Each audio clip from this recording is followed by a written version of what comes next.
Welcome to the Play It By Ear podcast.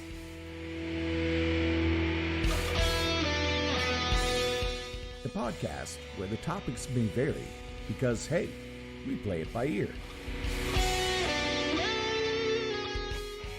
And now your hosts, Eric Fiskus, Brady Liming, and Todd Griffin.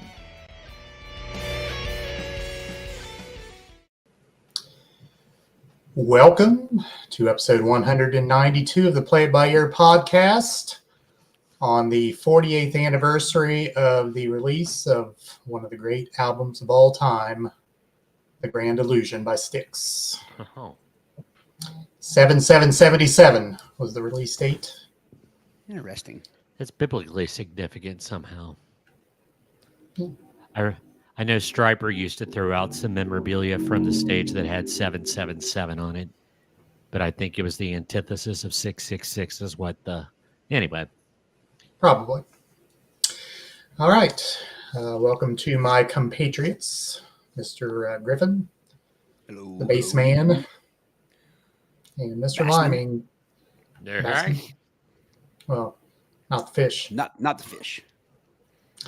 And Not the Mr. fist. Liming, Feast, Freesh, feeling supersonic. Mr. Liming. Feeling supersonic. I won't sing the rest of the song, but... Savannah's with us. Hello, Savannah. Savannah.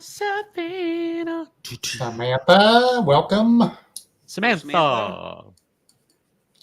So as always, when you join us, chime in if you like. If not, then loom in the background. It's all good. Chime in when you feel the need, when the feeling moves you. Whatever you like. All right. Anything for the good of the order, gentlemen, before we get started with this little confab? I just want to say I'd like to report that I've had in the past week I've had 2 of the new Frosty. I don't know how. I just woke up and they had them. I don't know when Wendy's had all these wonderful dreams, specialty treats, but I had the brownie batter, regular a vanilla Frosty, and then I had the chocolate caramel swirl yesterday. Caramel or caramel? Caramel. It's not fancy enough to be caramel, but they were both absolutely delicious. The caramel one, as much caramel as it had, I didn't get the one that has they have the swirls and then they have, I forget what they call them. They have some like chunks of stuff in them. like a rolla? Like rollas? No, I'm saying they have, they have regular Frosties. They have the swirl Frosties. And then they have like these even more special Frosties. Special. And the caramel one, it's like caramel crunch is what it's called. And I believe it has, I can pop it up here real quick. Let's see here. Caramel grunch. But I will say the caramel swirl one, they put a crap ton of caramel in it, but it didn't overwhelm the chocolate Frosty. You know what I mean? Like I was afraid it would just overwhelm it as much as there was in it. Can I ask a question about that? When you spooned it up, did it leave was the caramel stringy? Like when you spooned it? That's the good stuff. No, because it was buried by the Frosty cream. And now at the bottom of my cup was still about that much caramel.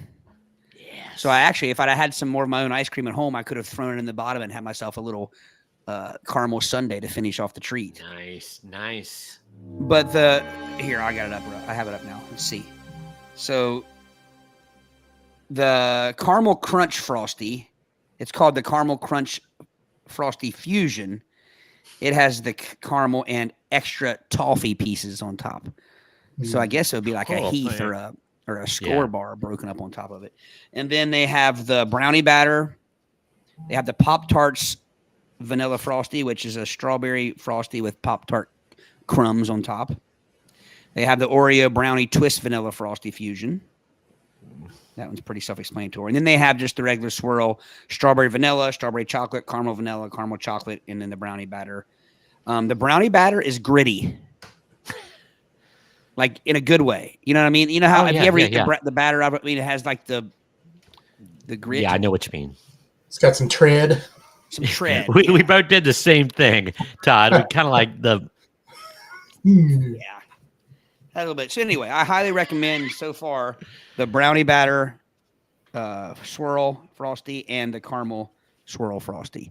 And you pick, vanilla or chocolate. I've had one of each. So I've had the vanilla and the chocolate. I'm a chocolate frosty guy when it comes to the creme. Okay, so I'll share something here. So went to Illinois to the in-laws, and this may sound strange, but I'm not a podcast guy unless I'm on a long trip. Then I'll put podcasts on. So I found this one called, what was it called? Play it by ear? No. Pop Culture Yearbook, I believe it was called. That's interesting. And their episode was on the Dukes of Hazzard, 1982. And the whole theme of the show obviously was the Dukes of Hazzard, but they picked an episode and they kind of talked through the episode. And it was the last episode of the 1982 season, and they had a Dukes of Hazzard expert on. I don't know if it's self-proclaimed expert or whatever, but he wasn't one of the actors from the show. But Hazardology, I guess. But he was our age at Brady. I mean, he said he graduated high school in 1989. Is a little older than us. His birthday is January of 89, he said, or January of 71. Anyway, they touched upon the fact that what we were talking about, all these people being cousins, but they didn't dive as deep into it as we did, wondering how many brothers Uncle Jesse had and where did they all go. All they said was, the parents were never seen. Uncle Jesse was taking care of all these people, and they were all cousins, and none of them were siblings. But didn't do. He had to have at least 5 brothers. Theoretically, yes. They didn't go Southern Gothic like we did, or at least I did. The whole, the revenuers were protecting him from Boss Hogg, and they're dealing toot from Columbia. And the Dukes ran afoul, and he off the brothers. Now, could Coy and Vance have been like second cousins? They could have been. Maybe. You're saying that. So that would have limited. So if there was some of that going on, it would have limited. It would have lessened the amount of brothers he had. It could have been he had cousins. Like correct. What you're saying, right? I mean, generally back in the day, rural families had. Do you mean to do that kids. Generally? Right. Generally, back in the day. And for some reason, I always took it they were first cousins. All of them. Well, actually, remember, I'd forgotten they were even cousins because I thought Daisy dated one of them. But, that conversation went. I went away last weekend or the weekend before last, and that I even brought that conversation to the people I was with, and nobody has any answers. I mean, and with everything they do, and they go back and they're remaking everything, and why not go back and do an origin story of some sort? Like do it. I would watch a series, a Duke series of when Uncle Jesse and his siblings were running about. A prequel. Do you remember how when the Fresh Prince, the reboot came out, it was a little bit darker and more serious? They could do that to the Dukes. No, I didn't watch that crap. I didn't either, but because that looked like absolute tripe. Oh, but they could do it. You know who needs to do it? What's his name needs to do it? Oh crap! The guy that did Sons of Anarchy and that does Suter Kingston. Kurt Sutter. No, my bad. He was in Sons of Anarchy. He did Yellowstone. Oh yeah. It's got about 10 shows. Yeah. What is his name? He's probably like the most popular. He's probably has more shows than anyone. Yeah, daggone it. He was the deputy in Sons of Anarchy, but then he also wrote some. Taylor Sheridan. Taylor Sheridan. Yeah, Taylor Sheridan. He should do it. He would do a good job with that. So if you're listening, Taylor, I'm sure you are. Go ahead and make that happen for us. So they even brought up some things that I had forgotten. Again, doing deep dive into Dukes of Hazzard. Obviously, we knew coin bands were on for 19 episodes in season number 4, I believe it was, because they picked that episode 1982 because that was the episode right before Bo and Luke left. John Schneider and Tom Wopat left for the 20 episodes. But also, Cooter was off the series for a bit, and there was a replacement Cooter. That sounds awful. A replacement Cooter. I believe that's called a merkin.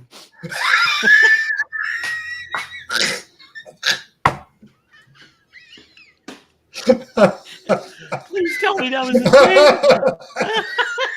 name. Merkin Davenport. No, that was not his name.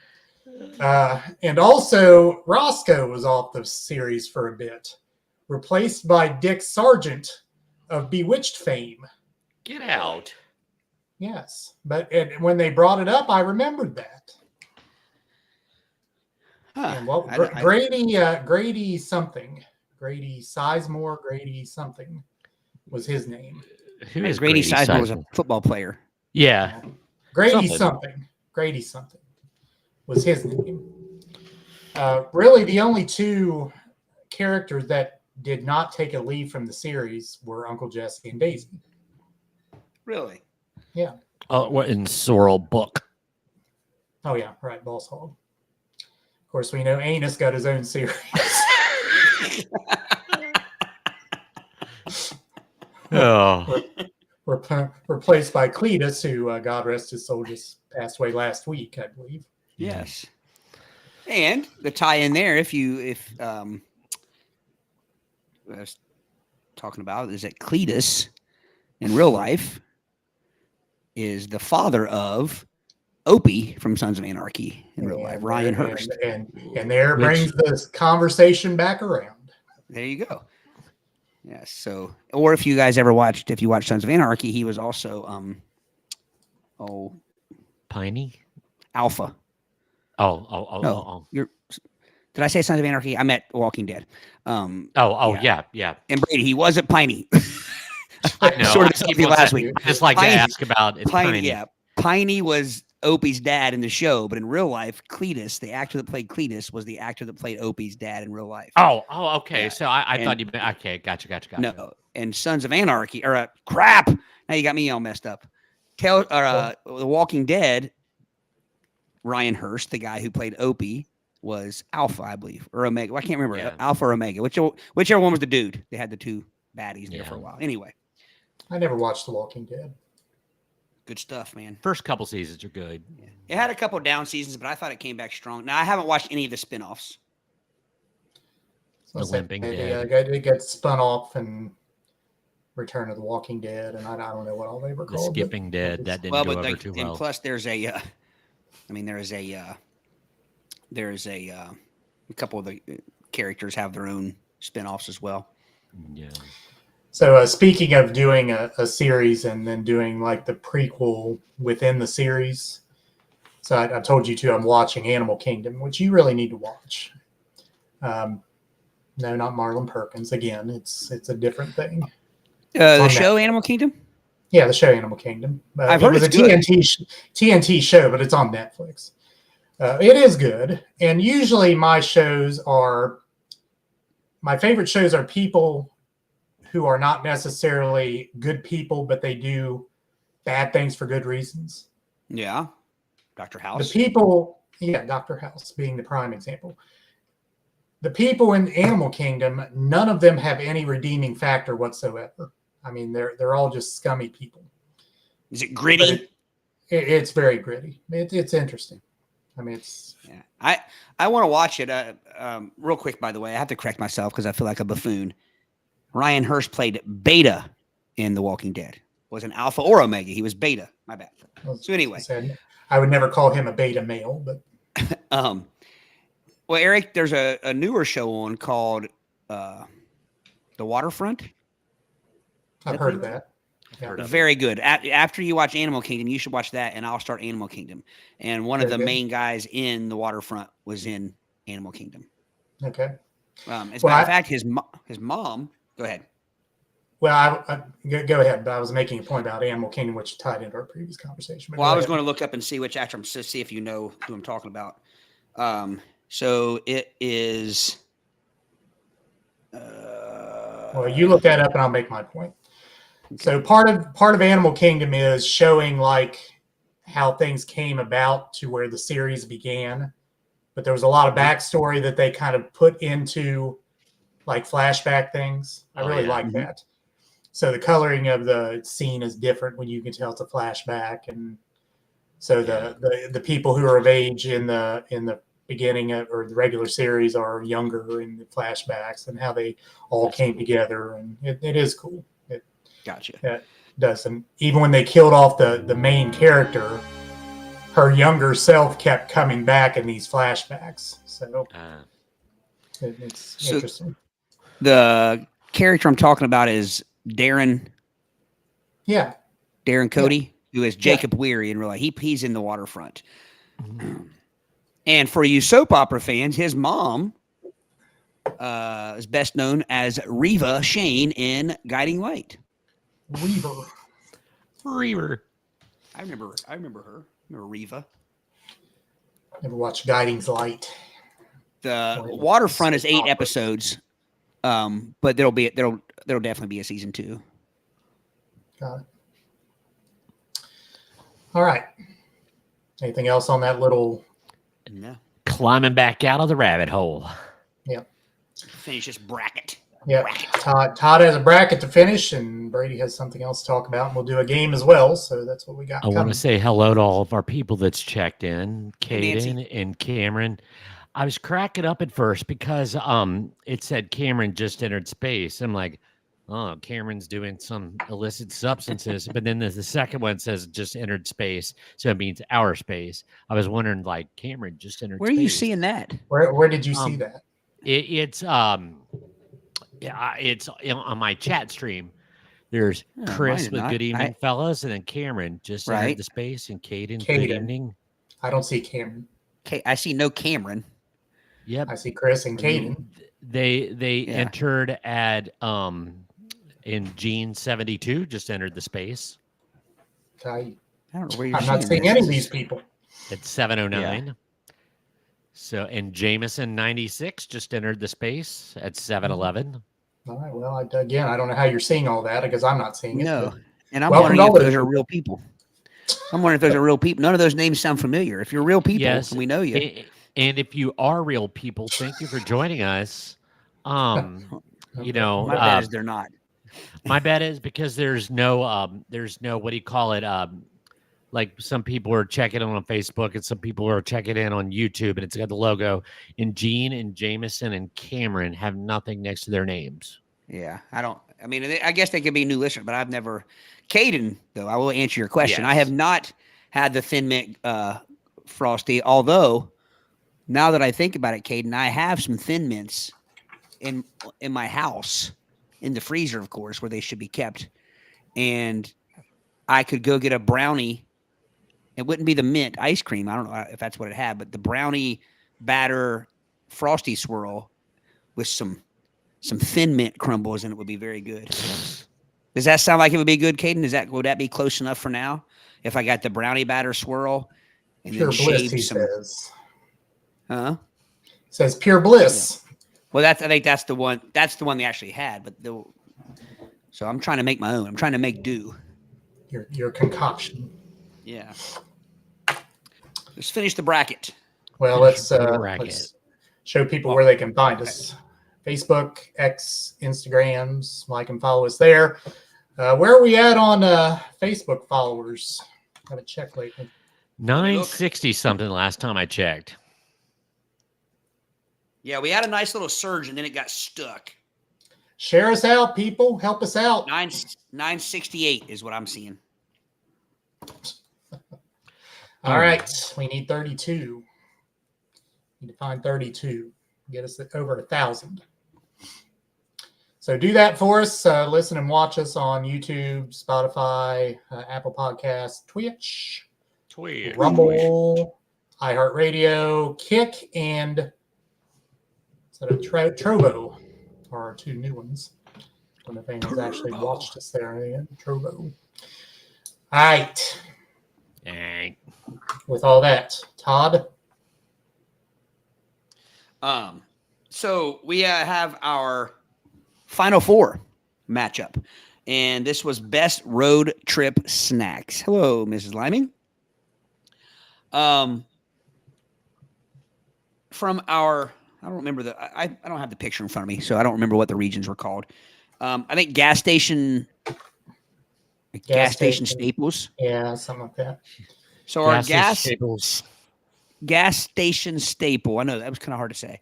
The winner in that region was Doritos, and they're taking on the drinks winner of Coke. So we have Doritos versus Coke. Now you need both. I mean, let's be real.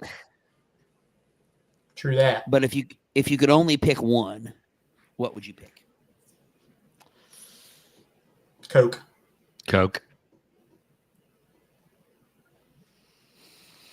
I could live my life without Doritos, but can I say this? Coke. Can I throw this little curveball at you?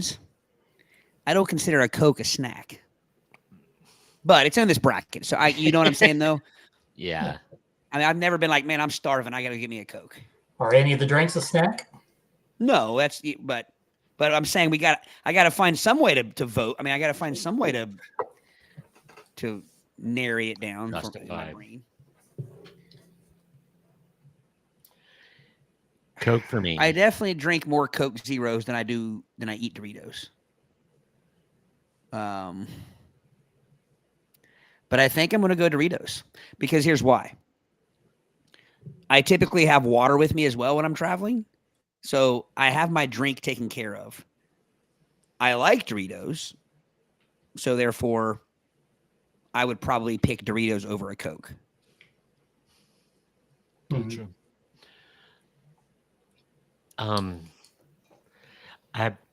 I like Doritos, but I'm kind of like, I do have my water on my trips, but if it's a long trip, that caffeinated goodness can be uplifting. So I'm going to go Coke. I have no problem with either, but if I'm being forced to choose, it's going to be Coke. Same here. Doritos are not a go-to for me. And I can't, honestly, I believe it goes back to, I just never was a fan of the nacho cheese Dorito. The run-of-the-mill. I just never, it had a too salty of a taste. The texture, I didn't like it. And I'm thinking way back in the 70s. And I just never was able to get fully on the Doritos bandwagon because of that. Yeah. So you're saying their initial effort, in your case, hurt them. Correct. Right. Well, I do think they've improved. Yes. That's probably one of my least favorite flavors, but the sweet chili is you gotta try those. Yeah. But that's fair. And by looking here, it looks like the Doritos are running away with it. Yeah. Pretty much the only Coke votes are me and Brady and Caden. Everyone else. Get out of here, Kick Smart. Doritos. Kick Smart. Oh. Who's this? Who is this person? Who is this Kick Smart? Must be a chat bot on Kick. Bot. What? I didn't see Kick Smart. I'm seeing all the bots, but I'm not seeing that one. Go figure. It's on the chat. You have the chat. Yeah. I just saw it. Yeah. Although we are talented streamers like ourselves. Right. I mean, clearly this takes loads of talent. Bree. Hey, Bree. Pickle chips. Have you never had pickle chips, Bree? Oh, they're good. I got to speak for the historian. He sent me a picture of where he found a cup of noodles dill pickle edition and was excited. I'm telling you, if it's not pickle flavored, the historian's not eating it. Have you had the Vlasic pickle balls? Ugh, They're very tasty. no. It's just like a lime Or green, pickle. neon green ball. Pickles are an accessory. They're not a main course to me. No, Pickles they're on my not. sandwich. Right, but so to you, a chip has to be flavored as a main course. No, I'm not saying that, but I mean, Well, that's pickles. interesting. Brie, I Pick- love you, but pickle popsicles, that comment that just picked, it kind of made me shiver a little bit. Are they salty like a pickle popsicle? How can you freeze a salty popsicle? I don't know. It's a good question. Chris, did you have them? Did you have the cheese puff, the little pickle balls? Are they cheese pickle flavored, or are they pickle No, flavored? they're just pickle flavored. Are they green? But they're green. But I think he's saying in look, in appearance, they are like a green cheese puff ball, but they're it a little has the smaller. Wish I had texture of a cheese ball, but it's green and tastes Right, like a pickle. of a cheese puff, a cheese ball. Chris has some in his cabinet right now. I did have some. Two teenagers, well, a 20-year-old and a teenager in the house. It's hard to keep anything, so I think they got to my hiding place for those. I did have some good Pringles the other day. Triangle. And I had some not so good ones. I had, what were those? One of them was like loaded fries or something, and they weren't good. But then I had some honey mustard ones, and they were really good. Did I talk about this last episode? The honey mustard, I think yeah. I did. Yeah, you I ate did. them. I ate them on the. Yeah, I ate them on the. All right, so let me ask a question based upon something you just said, because my wife is an offender of this. She hides things. I don't know if she hides things and then forgets about them. Like, they'll be hidden for weeks, as if the store doesn't have any more. And I will eat something that she claims to have hidden, like I said, for weeks. I'll let it go for a few times, and if it's still there after a few weeks, I'm eating it. And she gets mad. Like, I hid those. I hid those for me. So what is the appropriate amount of time that you're allowed to keep food in a hiding place before it can be openly consumed by anyone in the house? All right, I'm ready for this one. I'm Team Becky 150%. And sir, foo on this, they sell more at the store. They sell more at the store. Then you should have to get your happy ass out there and go get them at the store if you eat all of her hidden foods. There's nothing more annoying when you have something hidden and you're craving it. You've been working all day and you're craving it, and you get in your hiding spot and the bag's empty. And that's another thing too. When you steal hidden food, you don't throw the bag away. You're pointing at you me. don't. You know you don't. All right. Put a note on it then. Well, If you you're said hiding you it, knew. Put a note on it saying, I'm hiding this. It's mine. Leave it alone. If something is openly bought in the grocery trip, I assume it is for human consumption within the house. For all. So here's what we should do. I think this would work. First off, you said you knew it was for her. So therefore, it doesn't need a note. Okay, I misspoke. It was in the house. Okay, And that changes things. I found it in a not ordinary location. Yeah, now that changes things. Now I'm not as much Team Becky there. You see, when you said you knew it was hers, and In the dirty laundry you had to work to find it, like get a ladder and climb to the top rung and reach up in the attic and get them where she had them hidden. Yeah, getting into the bathroom cleaning supplies and there's a bag of ho-hos or something, Well, you guys remember I come from the daddy cookie era where my dad had his the what are those cookies? The little devil's food cookies hidden in that useless cabinet above the stove. Had to get a chair to get them. So the only purpose of that cabinet is to hide a plug, I believe. Yeah. Right. But that's different, Eric, when it's adults, because now as kids, there are things where if I don't hide them, I'll never even get to sniff them. I mean, It could be literally. Speaking of our Oreo talks we've had, if there's a pack of Oreos bought on a Wednesday, by Thursday afternoon, it's just an empty pack in the closet or in the cupboard. It's True that.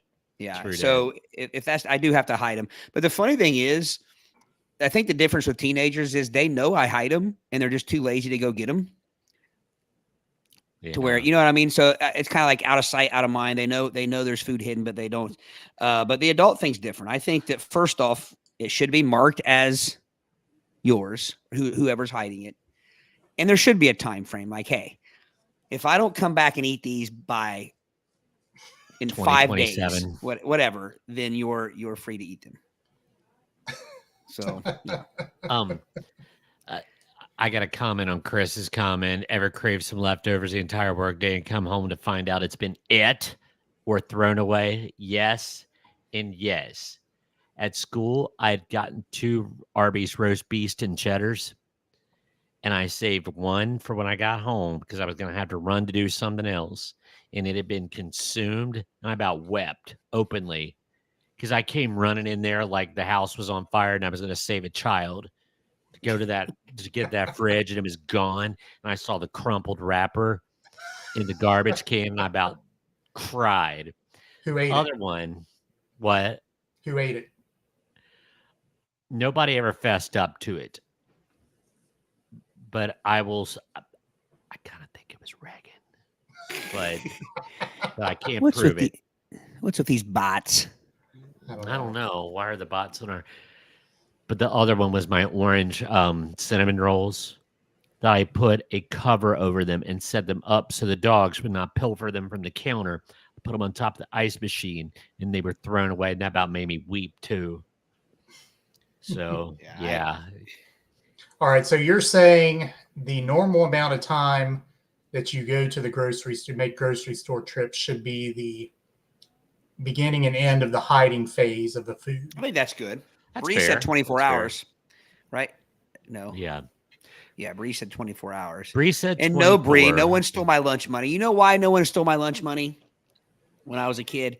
Because my mom folded it up into a perfect square, $1.25, and it Put fit it in your ruse. It fit in my kangaroo zipper of my shoes. Yes. You weren't getting that lunch money. Not without a kick to the groin. Growing. Right in the growing. A kangaroo kick to the. Never mind. Junk. Yeah. So, Bree, what are you going to do to somebody if they steal your snacks? Is it bodily harm or what? Oh, I've never seen Bree upset. I can't imagine a raging Bree. She's ready to throw down because I'm stealing her snacks. Well, we'll have to do a commando trip to South Carolina and steal her snacks and film it, see what happens. All right. So back to the bracket. Yes. Yeah. I believe Doritos won. Doritos. Yes. Where's my pen? Lost my pen. Got it. I have one of those little pins that has the 3 different colors right in the same pin. That's always nice. I never used green, though. It was a gift from the student, and it's real soft. Like it's almost like a squishy. Feels good in my hand. My hands are sore today. Does it stay terse enough to write correctly? It's a little slippery, but like I said, my hands. It was a rough weekend of shows. I don't know if it was all the sweating or what, but my hand. I hate to say blisters. I don't have because I have calluses from playing, but like my hands are sore anyway. Doritos is the winner. Doritos. Next matchup, we have chicken sandwich. Remember, folks, it's any chicken sandwich. It can be McDonald's. It can be Popeyes. It can be the best at Chick-fil-A. It could be a cordon bleu from Arby's. Right. But it has to be a sandwich. It has to be a sandwich. No nuggets, no fingers, no strips, no bites. Planks. No dinos. Planks. Barnacles. Versus M&Ms. And remember, it could be it could be your favorite M&M flavor. M&Ms. I say without hesitation. You did.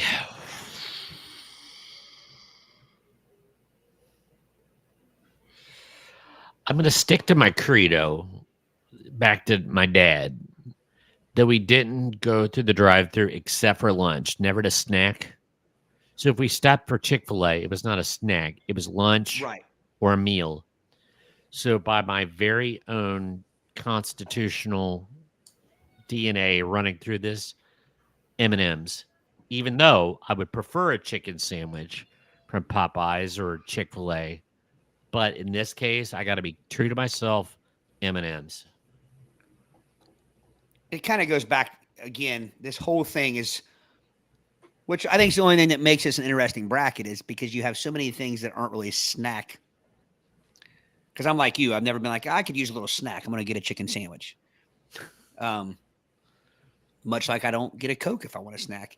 You know, the funny thing is typically a road trip would include all of these: Doritos, Coke, chicken sandwich, and M&M's. My answer is yes. Yes. But because of the great peanut butter M&M, I have to go M&M's. If you made me pick another M&M, I'd probably, as much as I like them, I would probably go chicken sandwich. But since there are peanut butter M&Ms, then we're going that route. Had me some peanut butter M&Ms from Champaign, Illinois on the way back. Nice. Glorious. Hang on a minute. So Bree doesn't, you don't chime into our podcast very often, Bree. So we're glad you're here. But this Morningstar veggie chicken patty. What is that? Right. I know what they are, but I think the idea is that you have to get it on the road. Mm-hmm. I don't think is it a veggie chicken? Right. Like it's a chicken patty made out of vegetables? Yeah. Is that what or she is it said? a chicken pate with vegetables? No, it's Morningstar is a non-meat. Kind of like Impossible. Yeah, but before Impossible. It predates Impossible. The improbable burger. Well, I'm specifying it now, Bree. That's what I'm saying. You have to make another choice. All caps. You have to pick some sort of, I guess, well, it could be it doesn't say a restaurant. Although I think this region was called drive-through something, wasn't it? Yeah. Something. So it has to be a drive-through Fast food type place. Chicken sandwich versus M&M's. Any flavor of M&M's though. I don't call it the incredible burger. I call it the unedible burger.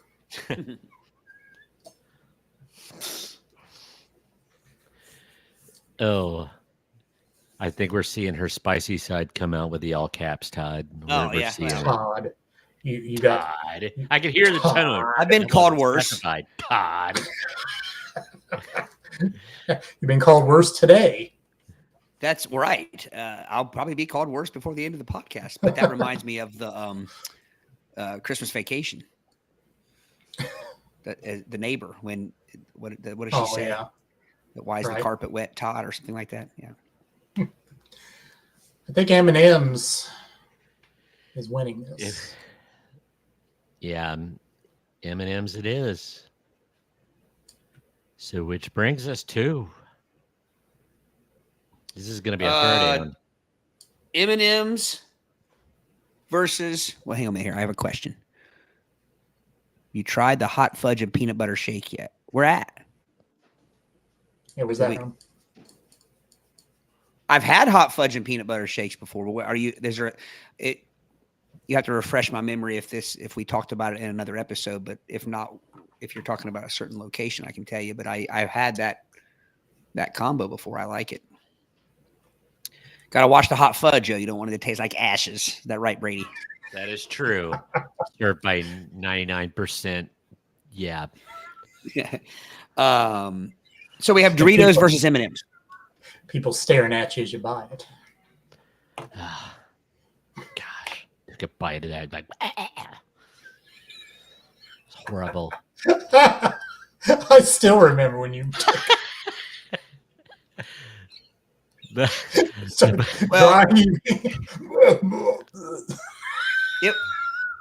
It was years before I knew what Brady was talking about.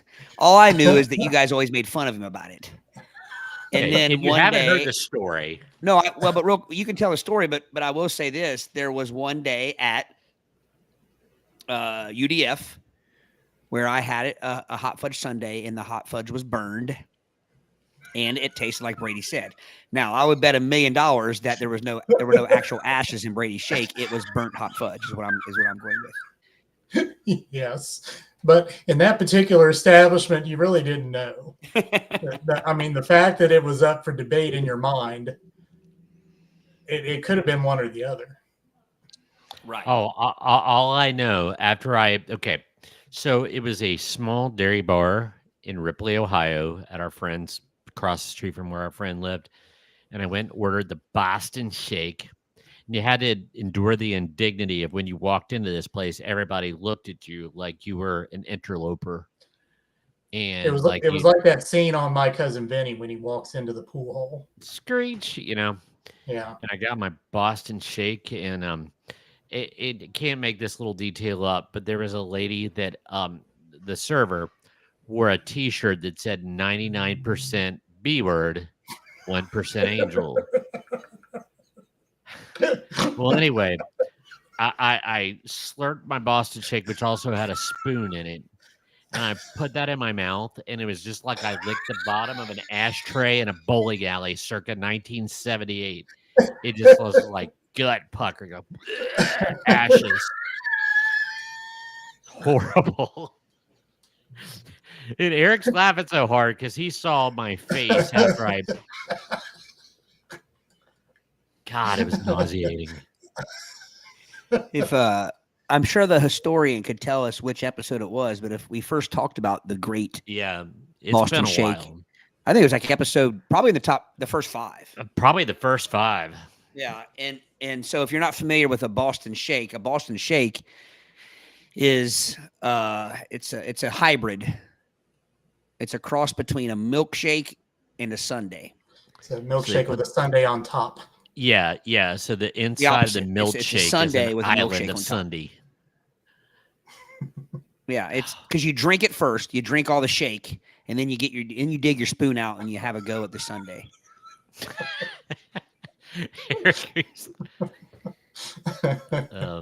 But yeah, I think Todd is right. It was just the burnt bottom, but still. You want to know the first place I ever had a Boston Shake? Where Boston? Brady frozen on your end, Eric. No, I was just pausing. I was going. Oh.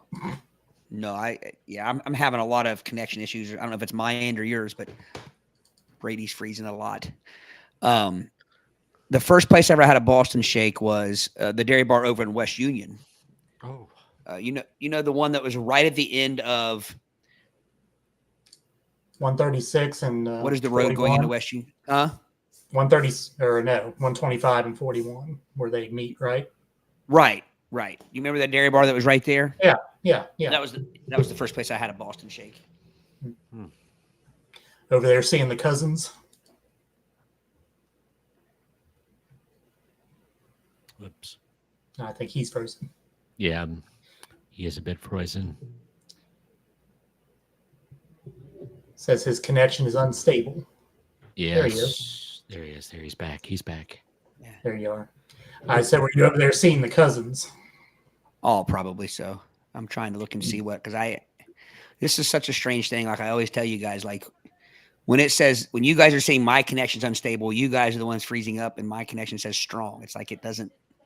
I'm trying to see if I can change. Yeah, I was getting a little icon on my end under you that I had never seen before, and it said CPU usage causing unstable internet or something. I don't know.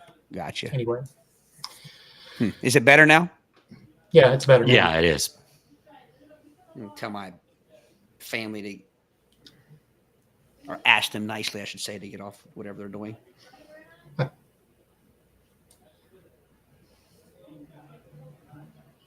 Oh, I think he might be frozen again. No, he's moving. He's moving. Oh, I'm texting. All right, so Savannah came up with a good one: hot caramel, butterscotch, and marshmallow. Tastes like the butterbeer fudge stripe cookies. Ooh, fudge stripes, yeah. Forgot about those. Not the deluxe grahams. We're the mid-level gram. Right. Okay. So M&M's it is, I believe.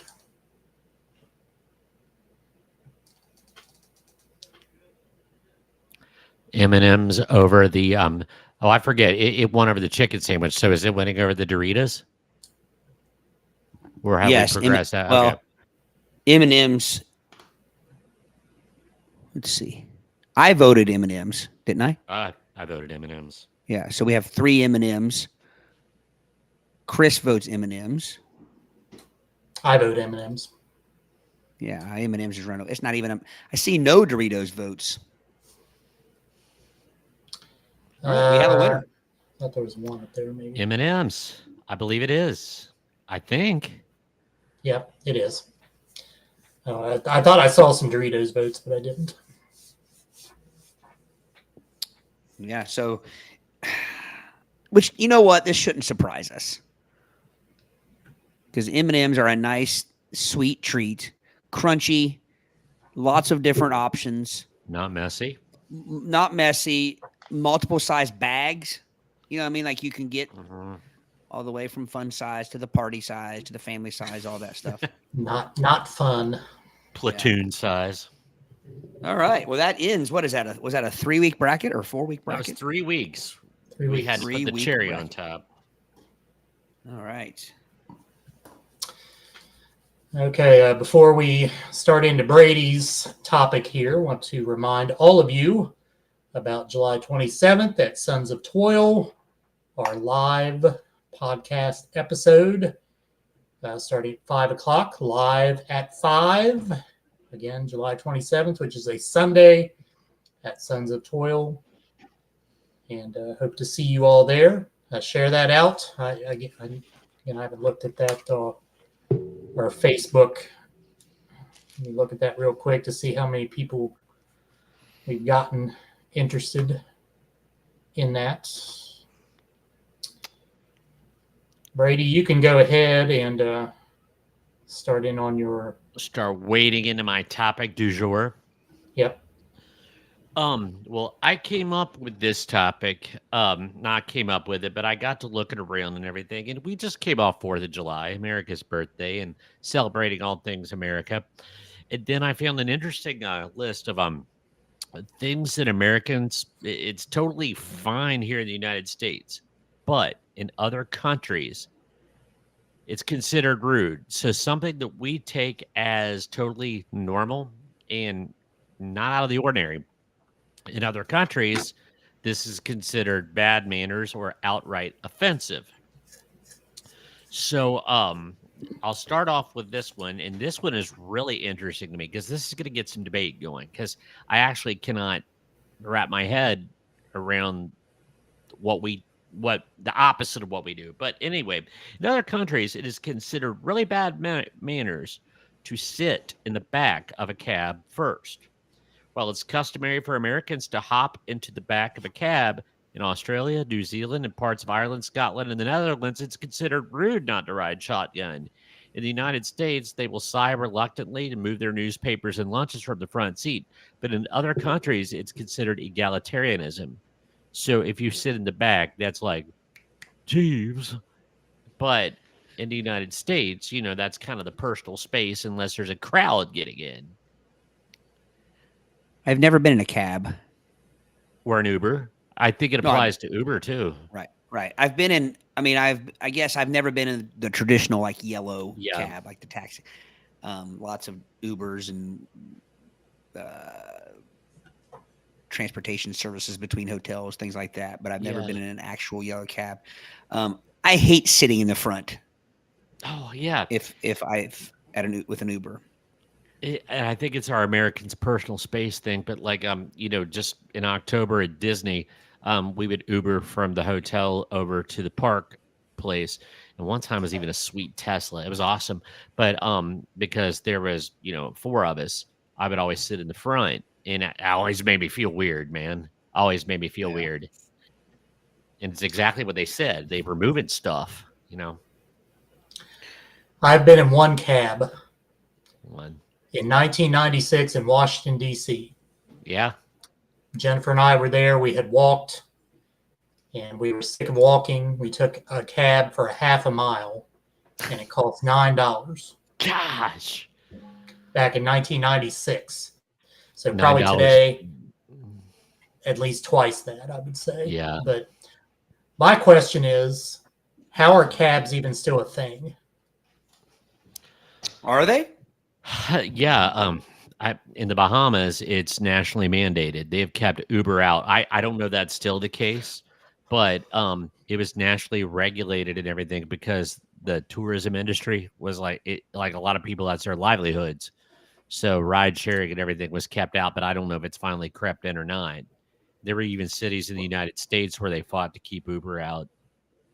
Well, because you have things other than just Uber. You have, was it Lyft? Lyft. Yeah, there's another one. There is. I forget what it is. So we got into an Uber. It was back in the winter downtown, and he had a brand new Tesla car, and we couldn't figure out how to get in the doors. Yeah, same thing. There were no Same door thing. handles. Yeah. It felt really stupid. Oh. So I've wondered that. How do you get in the door? There is like a little. It seems like there's a little touch. Thing or something like that. It's very light on the touch.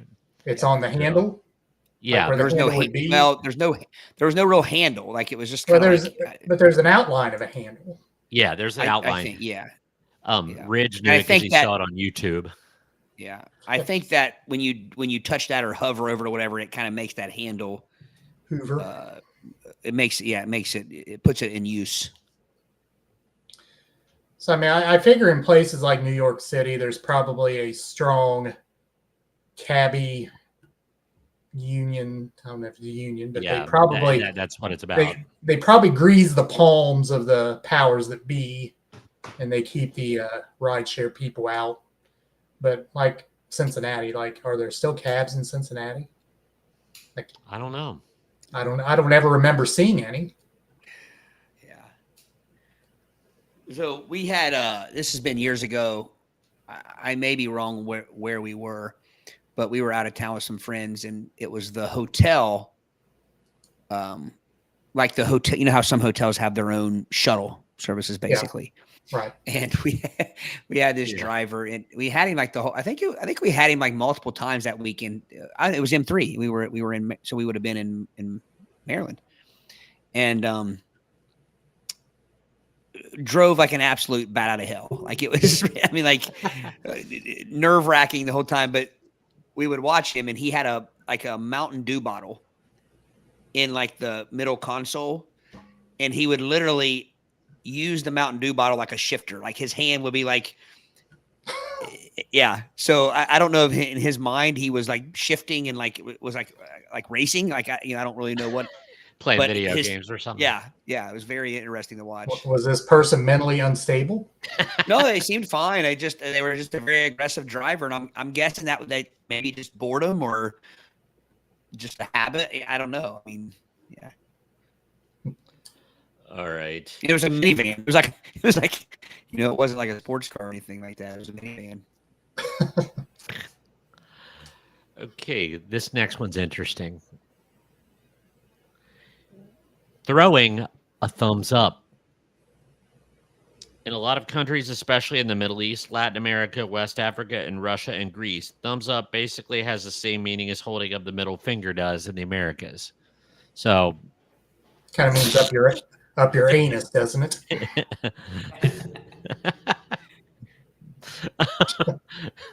Which is far more threatening than the other digit, but I don't know. But yeah, oh my gosh, Randlin, she does that all the time, and I don't know. That's wild. I missed it, Brady. The beginning of it. Oh, thumbs up is considered rude, and yeah. So I would get most of us. Where's it rude? Let's see. The Middle East, much of Latin America, Western Africa, Russia, and Greece. Very interesting. So, which I always cracked up at the Olympics. We've talked about this before, but like how the Olympic commentators were talking about like workers had to be trained about like this, like hold up, you can't do that. I forget what country it is, but this means you have 5 fathers. Like if you hold up like that, yeah, it's like yeah. So okay, the next one. So Bree, we have comments. Bree, you should try giving them thumbs down. That'll really hurt their feelings. I know, because you're using sarcasm, but if you go thumbs down, they'll really feel bad about themselves. Yeah. There will be no ambiguity as to what you need. Right. Yes. Or roll down your window and just go wah wah wah when within earshot. Or give him a Fonzie. Hey. Boy, that reference is gonna go away fast. Yeah. I mean, it's dying. I think it already has. Yeah. When Winkler turned into a tool bag, I think it went away. Yeah. The only reason that jumped in my mind, I saw someplace there's a random Fonzie statue in some state that just happens to be there. But so the historian mentions a cab service called Dano's that serves Mount Orp and Amelia, and I remember seeing those cars a lot, and I haven't seen one in a long time. Yeah. I wonder if they're still in business. I mean, I don't know. There used to be a taxi in Ripley. It was one guy. It was Dano's. Was it? Because I Yeah. always thought like, ooh, Ripley's a metropolis. It has a cab, and we never saw those around our parts. Yeah, there was a Dano's car down there. I don't know if it was one from Mount Orb or what. But Well, hang on a minute. Didn't our friend's dad drive a taxi down Ripley? Or drive a cab down Ripley? now that you mention it, yeah. Now that you mention that, sounds familiar. I think so. Yeah. Okay. Number 4, laughing with your mouth open. In Japan, laughter that exposes your pearly whites is considered horse-like and impolite. Sort of like noisy open-mouth eating is considered rude in the Americas. So a lot of like the stereotypical when they laugh, the covering the mouths, showing your teeth is considered improper. Well, I've also heard that flashing your teeth, they're smiling at somebody like what? Teeth? Flashing your teeth, yes. Okay. Flashing your teeth. Flashing your teeth. That I've read this or seen this before where like you're smiling when you see somebody in the street like pleasantly, but in parts of Asia, if you smile, it's like a come hither. It's like it stops being a have a nice day to like, hey, hot stuff. So you're like, is considered that you could be considered a masher. Masher. There's another. That reference is older than us, I think. Oh yeah, just a Looney Tune. It's a Granny from Looney Tunes when she hits the guy over the head with the umbrella for being a masher. But Mr. Heron, right. You are right, Josh. Ripley is a happening place right now. Yeah. Ticket sales have been shut down. Yeah, So 80,000 a day. If you want to get a good idea about how just big of asses people can be, go read some of the comments on that. I mean, just the entitlement, the hey, you owe this, you should be doing this. Run your own darn contest or shut it. Yeah, hats off to Brookies and I don't know if anybody listens to me, but yeah, I mean, people are just jerks. Yeah. Entitled's a great word for that. Yeah. So, okay. I did not know this one, by the way. This is a new one for me. Calling the USA America. In South America, claiming you're from America rather than the U.S. is seen as politically incorrect. It implies that only the U.S. should be considered America and that South America is unworthy. Now, I'm going to go as far as I never say America. I never say it. I say the U.S., the States. I don't want to say I never say it, but I totally understand what they're saying by that. Yeah. And I totally understand. I Yeah. totally understand why they would be mad about that. Yeah. I never say the states though. That's a term that always bugs me when people say that. That's to me. That's so. I put that in the category of TV talk, much like we're heading off to university, and the person going into a bar just says, "I'll take a beer" or "I'll take a whiskey" without actually giving the name of the beer or the whiskey. I don't know why. I didn't think real people said the states. From the states. We don't say it, but I have frequently heard it from like at Disney World. If I meet people from England and Scotland or the UK, they will say the states. Yeah. Which has another connotation to them because it used to be their state. So I get it. Well, yeah. See, I say I'm from Sardinia, Ohio, a small village in Brown County. USA, North Southwest America, Ohio, Western Hemisphere. But yeah, that's one I wasn't aware of. You're right, Josh. That would be a great taxi cab would make a killing down there. Not after Wednesday though. Wednesday it's over. Yeah, all until it's done. I feel so stupid because I can't wrap my head around how that works. I can't either. I can't either. It's been explained to me multiple times, and the people that explain it act like it's the most simple process in the world. But I'm just dumb. I can't get it. For those of you in other states, there is a contest game thing called the Queen of Hearts at a local bar establishment where you pay $10, you get a few tickets, and they draw your name out. When they draw your name out, there's a card, and if your number, like, let's say my space is number 22, so they'll cut open the plastic and take the card out of 22, and if it's Queen of Hearts, you get your money.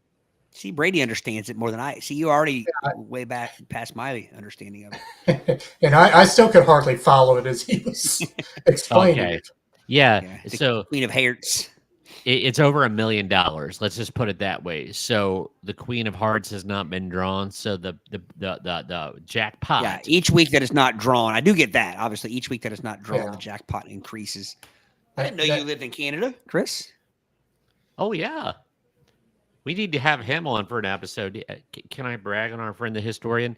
He went to Lance Storm, the professional wrestler. He went to his wrestling school in Calgary, Canada.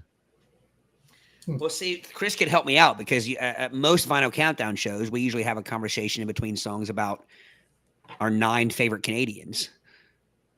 And sometimes I can name them because you have Michael J. Fox. Yep. Anyway, the whole point is to get to Mike Reno and Loverboy, and we play a Loverboy song. But I can't. Bryan Adams, of course. I can never think of 9. Or Rush, Triumph. Alanis Morissette. I forget about her. I used to say Jason Bateman, but he's John Candy. Yeah. Rick Moranis. Jason Bateman's going to find him on my Richard Marx list if he's not careful. So I'm sure he's very concerned about that. I'm sure he is. Probably as concerned as Dick Marks. So hey, I have a legit beef with Richard Marx, though. If I ever have a chance to talk to him, I will explain to him my beef, and it will be apolitical. You know, the bare naked ladies were Canadian. Yeah. Yeah. Oh, yeah. Very Ryan Canadian. Reynolds. Yeah. Yeah. So I don't play the Queen of Hearts for the same reason I don't play craps in the casino. I don't get it. Yeah. I mean, I could roll the dice, but I would have no idea what was happening. I'm a penny slaughter if I go to a casino or I do the cheap slots. There's no skill involved there. Yeah. Well, I know. It's like Pavlov's dog. Okay, this next one is going to be interesting because in my research for this topic, this particular list says one thing that Americans are unique about, and another list says that people in other countries where it's the opposite. So I found both answers, and I'll let you guys decide. But it says that an American trait that's looked down upon around the world as being fashionably late. It says Americans make appointments around X-ish, like 5-ish, 6-ish. Being a few minutes later, as we call it, fashionably late is a standard to Americans, but it's unacceptable in many other countries, especially like Germany, where leaving people waiting is rude. I've also been told that Americans are time obsessed, that other countries, that we are considered rush, rush, rush, rush by the book in places like the Caribbean and in Spain and Italy. It's like, so I've seen both things, and I honestly don't know which one is. It's like we're in the middle. Yeah, I mean, if they knew my dad, if my appointment's at 6, I'm there at 5:40, So and if not, you're late. Yeah. Well, if early is on time and on time is late. Yes. But I will say this. I think too early can be just as annoying as late. If especially, okay, let's say you're like, okay, we're going to go out to eat. Everybody's going to meet at my house. We're going to leave at 7. And you have that one person that shows up at like 6:12. You're in the shower trying to get ready, and then you know what I mean. You got to sit there. You got to come out and entertain them. So like you can be too early. Yeah, correct. Yeah. 10 minutes early to me is good. 10 minutes early is fine. I find this happening a lot when like we have school functions after school hours, and you got the doors locked, and then people start waiting, and then people inside will get anxious because there are people waiting a half hour before the function starts. Like, well, I mean. That's why I've gone to, like, when we have those functions, doors will open I'll put it out there so people know if you're this early, the doors aren't going to open until here. A lot of times they're still getting stuff ready and things. Right. Yeah. I'm always surprised, like parent-teacher conferences, like there's big lines out the door. Yeah, they're ready. You do realize that you have a conference time scheduled. The doors are going to be open in time for you to get to said classroom in time. You don't need to. You don't need to like you're going for the best seats on the stage. Yeah, I mean, it's like you don't need to rush the building. Well, and in our case, I don't know how it is with you all, but our teachers are eating their meal before that. So, well, it depends. Sometimes we've done both, but sometimes if they provide food, we'll have it before. But also, a lot of times they'll let us take one of our conferences and make it our lunch. You know what I mean? Like, so if we have one at 4 or whatever, we can make our lunch at 5, but we get a lunch little spot in there. But even that though, like our school, they won't let them in. Like they'll make the announcement, like we're now opening the door or whatever. But I just don't understand. But when they do, it's like, I mean, the running of the bulls. Yeah. It's like they're seeing Elvis. Well, okay. So, all right. I was going to say, if anybody, Josh, Mr. Michael, you know of such things, the line out the door, especially for pickup times. Don't even get me started about that. Lord. Okay, so the next one, overshot. Ooh, there it is. I was waiting for that. Wait a minute. I don't want to feel left out. Ready? All right. What are you drinking, Brady? What are you drinking? I'm drinking Sprite. It was the only thing. My Coke Zero ran out. Sprite Zero? It's Killer Sprite. It's the only thing that was in there. Killer Sprite. But Satan Sprite. It's 5 o'clock somewhere. Yes. Okay. Oh, I made a liar out. Well, okay. So this is going to be confusing. The next thing on the list, we don't need to dwell on it much. The next is being on time. On the other hand, many Latin American cultures, notably Argentina, would consider it bad form if you showed up at a dinner party right on time. It's akin to arriving an hour early in America. So it depends on so that just made my argument for me. Like, so I could go on to the next one. This one, having a hand in your pocket, having one hand in your pocket. This is considered arrogant in the country of Turkey, as well as some Asian countries like South Korea. It doesn't explain why. Does it mean like not everybody has a pocket? Like pocket was hoity-toity? I mean, I can see it as being like just not, you know what I mean? Like not proper. I mean, that's like just like standing straight. Like kind of like a, like a posture thing. Yeah. I've noticed I'm bad about anymore. I'm bad about the old 2 hands in the back pockets, which just leads to more of the male ass erosion we've all talked about. It's like a male ass already erodes at a rapid pace down the back of your legs. We don't need to hurry it along by constantly pressing down on it. Yeah. Eric, I believe you stand that way too, don't you? I think I've seen you stand I do. with your. I do. Yeah, I don't know what Here, happens buddy. to us at a certain age. It's like Mourns boom. or lost the gat. Both hands go back to your back pocket. Well, you gotta create some lift back there. I guess. You squeezing your cheeks so they are swollen and they look like you have more ass. Swollen. Swole cheeks. I no longer have my bulbous shelfage. But I'm but telling no, you, if you're a man in this, Chris is young enough; he may still have an ass.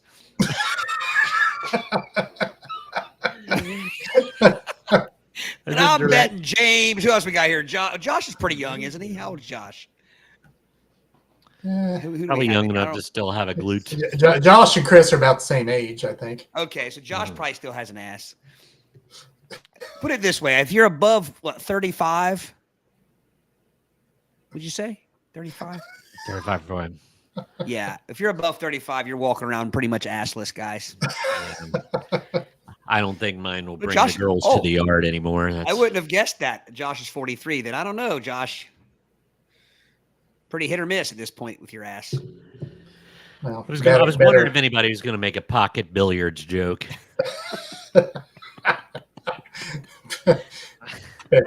better to not have an ass than to be an ass. Right. Right. We've had that talk before, though. Why is that a man thing? Gravity affects our parts. So if your ass is getting lower and falling off, then that means your torso is getting longer, right? My torso's always been long, so I mean, there has to be something there.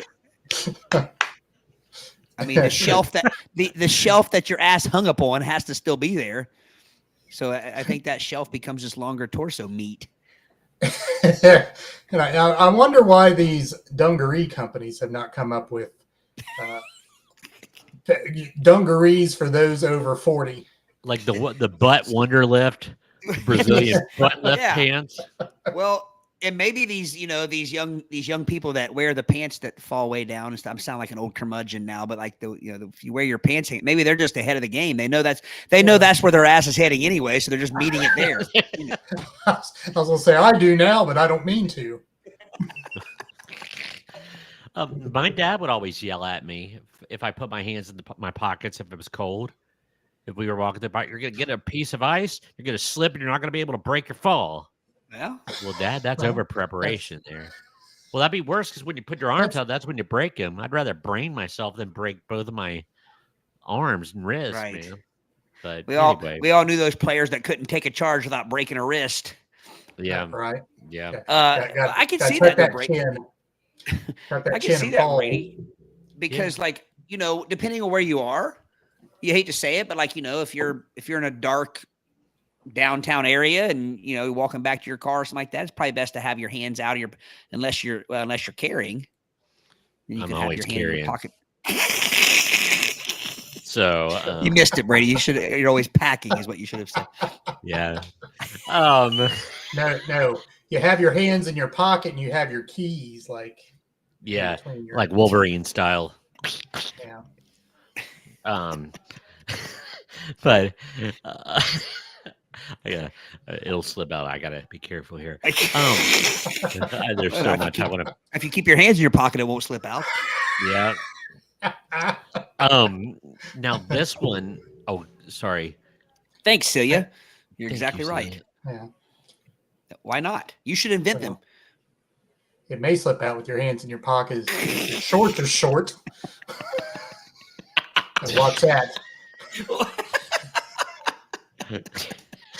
If your jams are too tight. Jams. Your Bermuda shorts. I remember when I don't think those are in the student handbook any longer. They Jams? used to be in there?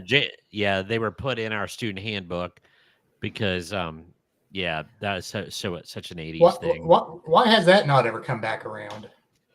It kind of ish. There's been jams light. Give it time. But aren't the jams now the things that look the closest to jams are more like board shorts or like swimming trunk type things now. Yeah, they're not like school wearing. Yeah. And you know what? Say you may be onto something there. They may actually have men's butt lifting jeans. I've never put that in the search box because I don't want to get bombarded by emails and my Facebook wall. I'll be but or don't they have memory foam inserts like in the back of your pants? So you have a butt? Like the hubba hiney of the days past. I do have a little bit of a theory though why maybe butt lifting jeans wouldn't work as much on men. Yeah. Because if it's lifting the butt, there's some front business probably happening there too, and it's probably I can't imagine. It's not only lifting the ham, it's lifting the franken beans too. Yeah. Well, I think it would be opposite. I didn't like on a pendulum. I don't think it's on a pendulum. That would be a great tagline though for some jeans. We'll lift your butts, but not your nuts.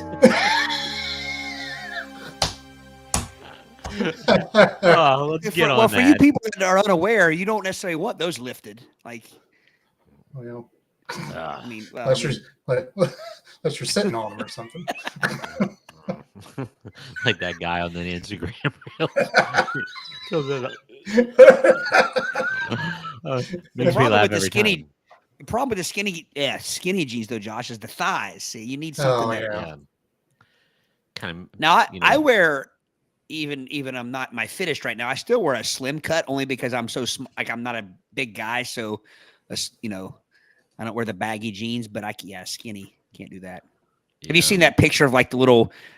I forget what kind of dog it is. Some sort of little bulldog looking thing, and it's like it's standing on its back legs, and it says men over 30 in tight and skinny jeans or something like that. Looks like a busted can of biscuits, man. You're right, Josh. It is kind of Eminem. All right, now this one is going to cause a kerfluffle. This is just purely, what's the word I'm looking for? Customary. Not what's the word? Gosh, cultural. Using your left hand for anything. Not all cultures have or use toilet paper, and they tend to use their left hand in lieu of it. Let that sink in. Whoa. Back up. Not all cultures have or use toilet paper, and when they don't, they tend to use their left hand in lieu of it. So you don't shake somebody. You don't shake hands with your left hand. So accepting gifts, eating, or doing anything with your left hand in Africa, India, Sri Lanka, and the Middle East is like a disgusting slap in the face. All right, so they're cleaning up their business. Nether regions, yes. Without anything on the hand, just the hand itself. Is that what you're saying? The old scoop and sloop, yeah. Scoop and sloop. Hang on, Sloopy, am I right? Right. So, why? Well, I don't want to sound all cultural centric, but in this day and age, I think it's unacceptable. Right. Now, we moved past that. We know that these things called germs and bacteria exist. So we know that, I mean, there's all kinds of things that if you're in the wilds, away from, running wild, there's still plants and things like that, or that there's something in this day and age. It says if you're left-handed, what if you're a left-handed person, right? I mean, then you're out of luck. I mean, you have a left-hand person it would be like if you're a right-handed person doing it left-handed, it'll be like somebody else is doing it for you. The old stranger, Yeah, stranger. But sorry. I really did. That was an intrusive thought that leapt out, Anna. But when I first read Lindsay's comment, I misread it, and I thought she said, "Why not leave?" or something, and I thought she meant like the people that live in those countries. But and like Just I said, leave. Go somewhere where there's toilet paper. That's what I thought she was getting Yeah. at. My bad. I misread it. Yeah. yeah, But Celia, back in the day, no one was allowed to be left-handed. You had to be right-handed.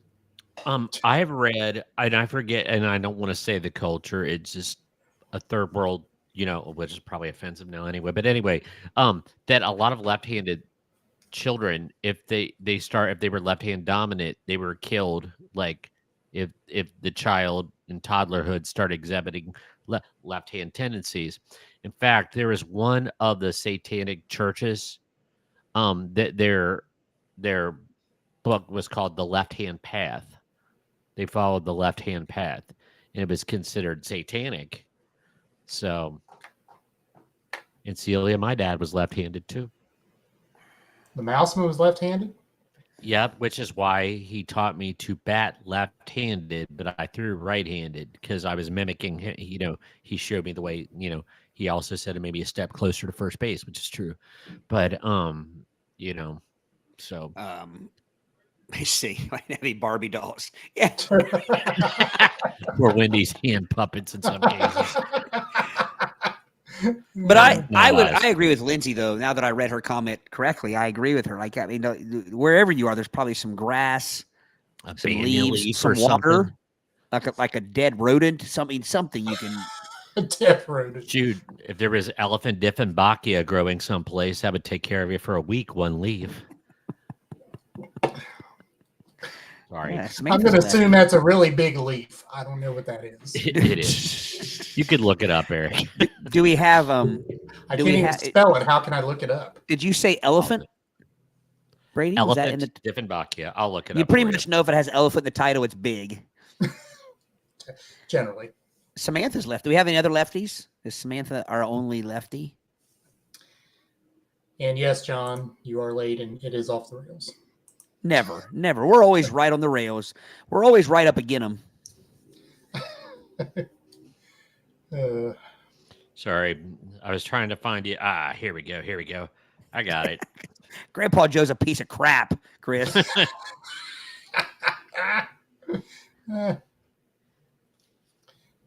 It's a large leaf. I used to have one. Anyway. You had one leaf? Just one? No, I had the plant, but it died. It was starting to die, and I had to get it. I guess they're poisonous to dogs. When I got a puppy years ago, Crockett as a puppy, I had to ditch it. But yeah. All right, opening a present immediately. In Asian countries, most notably China and India, tearing into a gift in front of the gift giver is poor form. It looks greedy. There you go. I hate that, first off. Yeah. I hate that. If anybody gets me a gift, let me go home and open it. And then I'll either send you a thank you card or I'll call you or text you or something. But I hate makes me uncomfortable. The pressure. And people are always like, we did it at the same time, Todd. Yeah. We don't need that kind of pressure. I mean, that's why the tradition of opening gifts at your wedding, the tradition of opening gifts in front of all the guests, phased out, because most people hate that. First off, yeah, my mom was all about it. Oh, it was because that because it kind of went, and I don't go to a lot of weddings now. So if you at your wedding you open your gifts, I don't mean any offense, so please don't be offended. But like a lot of people, I know what we did, and a lot of other people do is we had somebody open them for us, and then I know some people also open them later at home, that kind of thing. So yeah, and some people save the wrapping paper. Right. Yeah. Okay. Is this true what the historian says here, Brady? I'm not sure. Did I tell a story? You used to have that plant because you yourself ran out of TV. Oh, okay. I gotcha.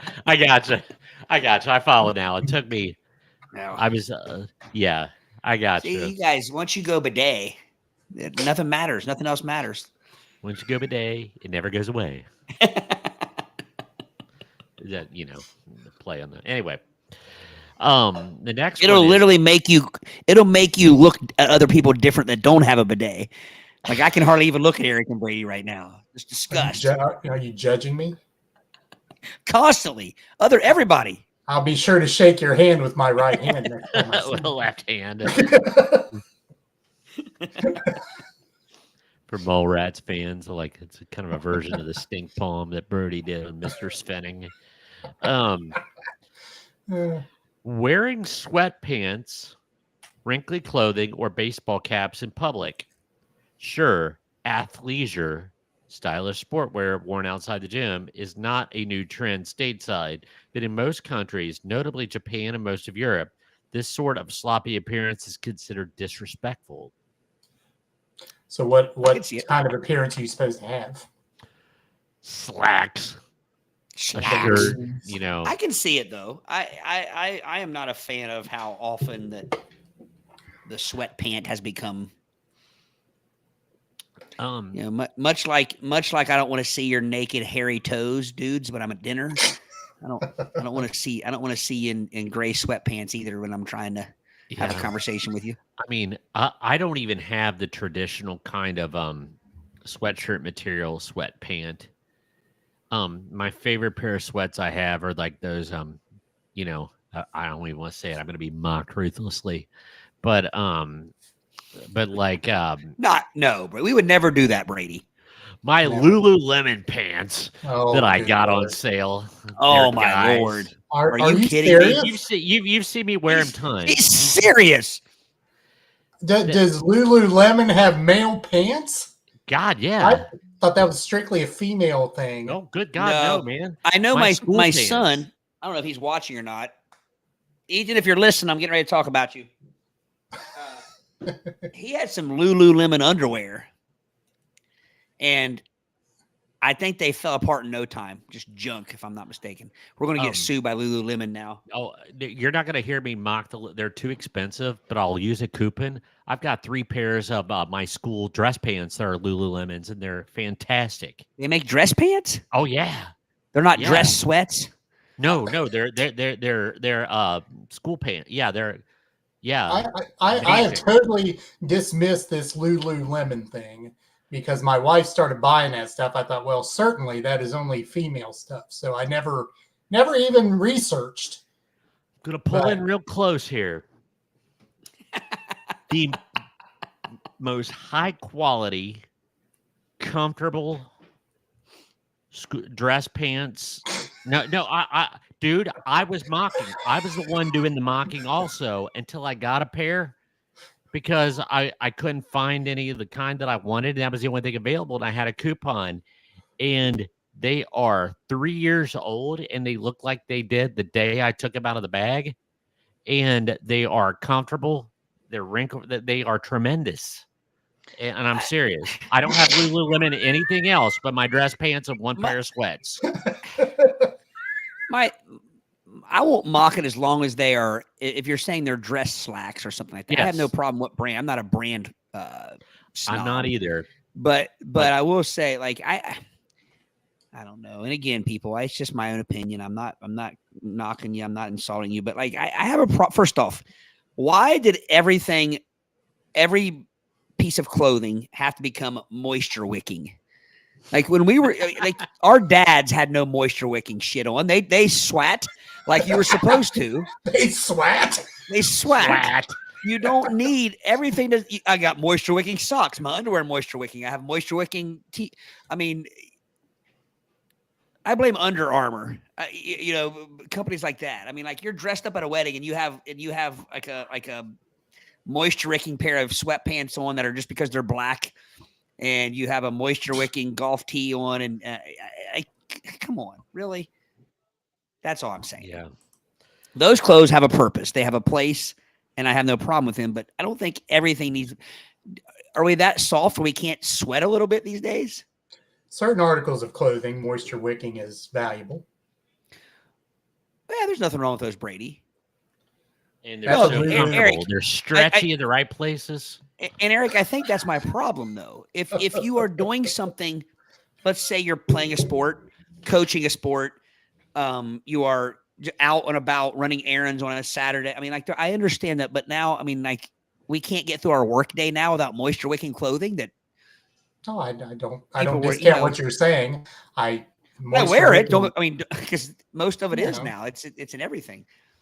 I mean, I wear it in athletic endeavors, and when I'm dressing down, I don't have Right. any like dress clothes that are moisture wicking. Well, they probably are actually, because everything is now. They put that whatever that moisture wicking seed, that demon seed, they put in all of those clothes. Now, what's your Yeah. problem? Is Yes, it you Josh. don't like the feel of it?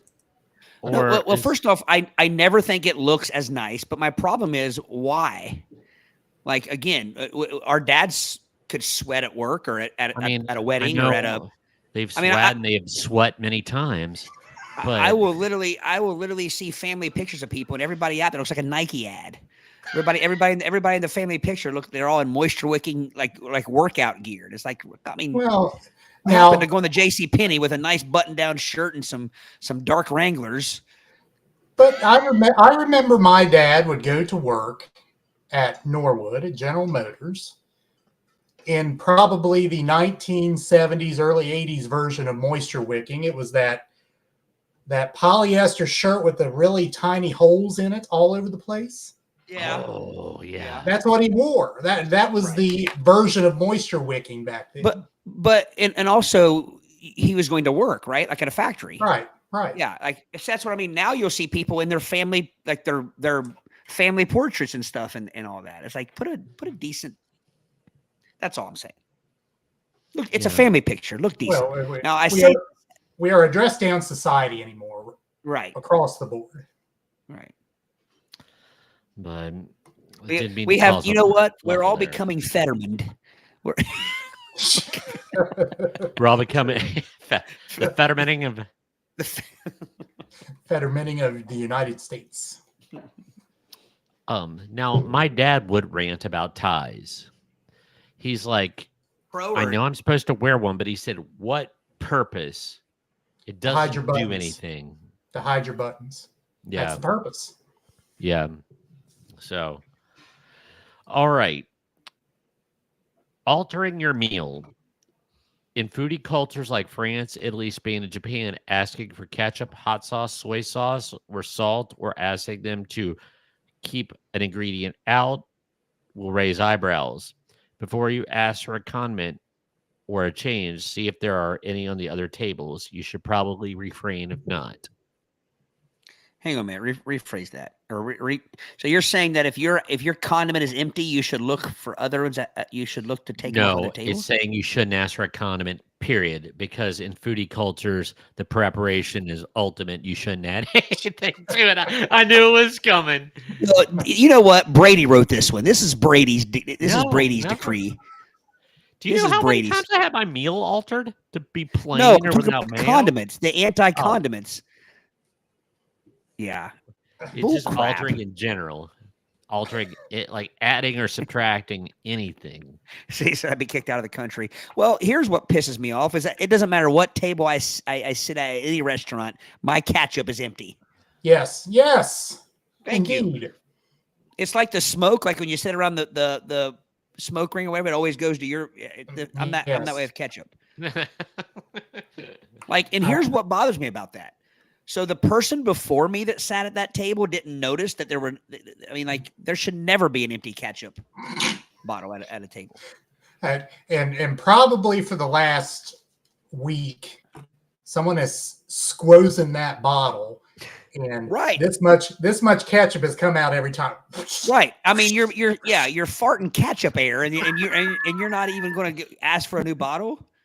No, but somehow, case of the ketcheria. Somehow this much is always coming out. It can be squozen 20 times, and this much is coming out. So whoever's sitting there thinking, okay, I've got enough to get by for me. Right. It's selfishness. I'm just going to put it right back. It is selfishness. Yes. I think you're right. Just have a new ism created. And actually, Cea's comment about you're exactly right. Ladies, I'm trying to help you out. My issue is how we've gotten now where you'll see a lady in a nice, pretty dress, all decked out, dressed up, and the guy will have on like ill-fitting sweatpant slacks and Nike a neon green Nike golf shirt, and that's where we are in life, guys. We got to do better. When your lady is all dressed up in her nice dress and ready for that picture, ready to look nice at that event, you can at least put some decent khakis on, a decent shirt, some decent shoes, moisture wicking or not. Come on, guys. I'm trying to help you out, ladies. Well, the wife gave you that, but she's roasting you about the food. Oh, I know. Yeah. Actually, Chris, no, that's wrong. I am an A1 on. I don't care how good the steak is. I want A1 on it. No. There's only one place I've had a steak where I didn't put A1 on SGF Ruby's. Well, I've gone to, if I'm seating myself in the restaurant, I'm going to purposely check the ketchup to make sure it's full before I sit down, or I'll go to another table. You do what? I weigh the ketchup in my hand to see if there's anything in the bottle. And if there's not, I'm going to another table. Eric's got the scales of justice right there. He walks in. He's like... Well, and then I think what some people do, and I've done it before. I'm a bit guilty. You find a table that has a full one and you swap it out if the table's nearby, which is selfish to do as well. Yeah. True. Okay. All right, so I'm no longer siding with you. Now you're being mean. Showing the soles of your feet. In many Arab, Muslim, Hindu, and Buddhist countries, showing the soles of your feet is a sign of disrespect. That's why many cultures sit cross-legged where the bottoms of your feet are tucked. So, but yeah. Josh, you're right on that. By the way, the A1 sauce always at the neighboring table, like they can't afford to have an A1 sauce at every table, or even worse, they have that generic bottle that just says like steak sauce. Or Worcestershire sauce. Worcestershire sauce. Well, I don't mind some Worcestershire sauce, especially on pork, but don't. Have you ever gone to a steakhouse or a place that has like a generic A1 steak sauce and you ask them for A1 and they act it's offended? B2. No, it's like, and they always have it because they damn well know that their shit isn't any good. So they're going to have to go get the A1 out of the kitchen. Okay. If they were really confident in their steak sauce, they wouldn't even have A1 on the premise. In St. Augustine, there is a very local. It was an immigrant group from an island in Spain, but there's a pepper that grows in the St. Augustine. It's called the datil, DATIL pepper, and a very popular condiment on every table it's called datil do it. It's got an alligator on the front of it, and it's very local. I don't love it. It's got a little bit of a vinegar finish, but that's one of those weird condiments that's very local. That like it's on every restaurant table down there. Yeah, that's odd. Yes, yeah. So you bring your own. So my wife, I'll ask you guys about this. I'm gonna ask how you would handle this. And I'm not going to give the place. I'm not going to. But we're going to have lunch at a Mexican restaurant, and she's been trying to eat healthier and making some changes and things like that. And we're going, and I look, and she's putting a baggie full of tortilla shells in her purse. And I damn near wouldn't go. I'm like, I'm not going and getting busted and thrown out of a restaurant because you're trying to bring in your own. It's not like bringing your own hot sauce or something like that. I mean, literally, it's against the law. You're going to get arrested, is what I'm thinking. Arrested. And of course, I get like, I'm not going to trust me. I know what I'm doing, blah, blah, blah, blah. And I'm like, you're going to make a scene. You're going to catch you. They're going to kick us both out.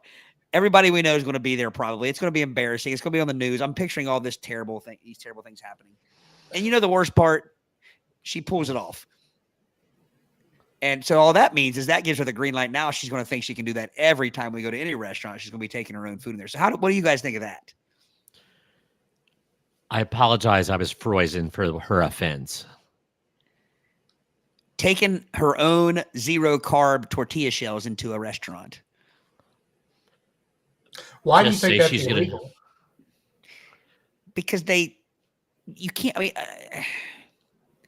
I don't know, Eric. You're the law guy, but I don't think it's morally okay. It's like you're literally. She looked at it like I'm paying for. Yeah, smooth. That's all I got to hear on the way home. Smooth criminal. Yeah, you got lucky that time, but the next time you might not get so lucky.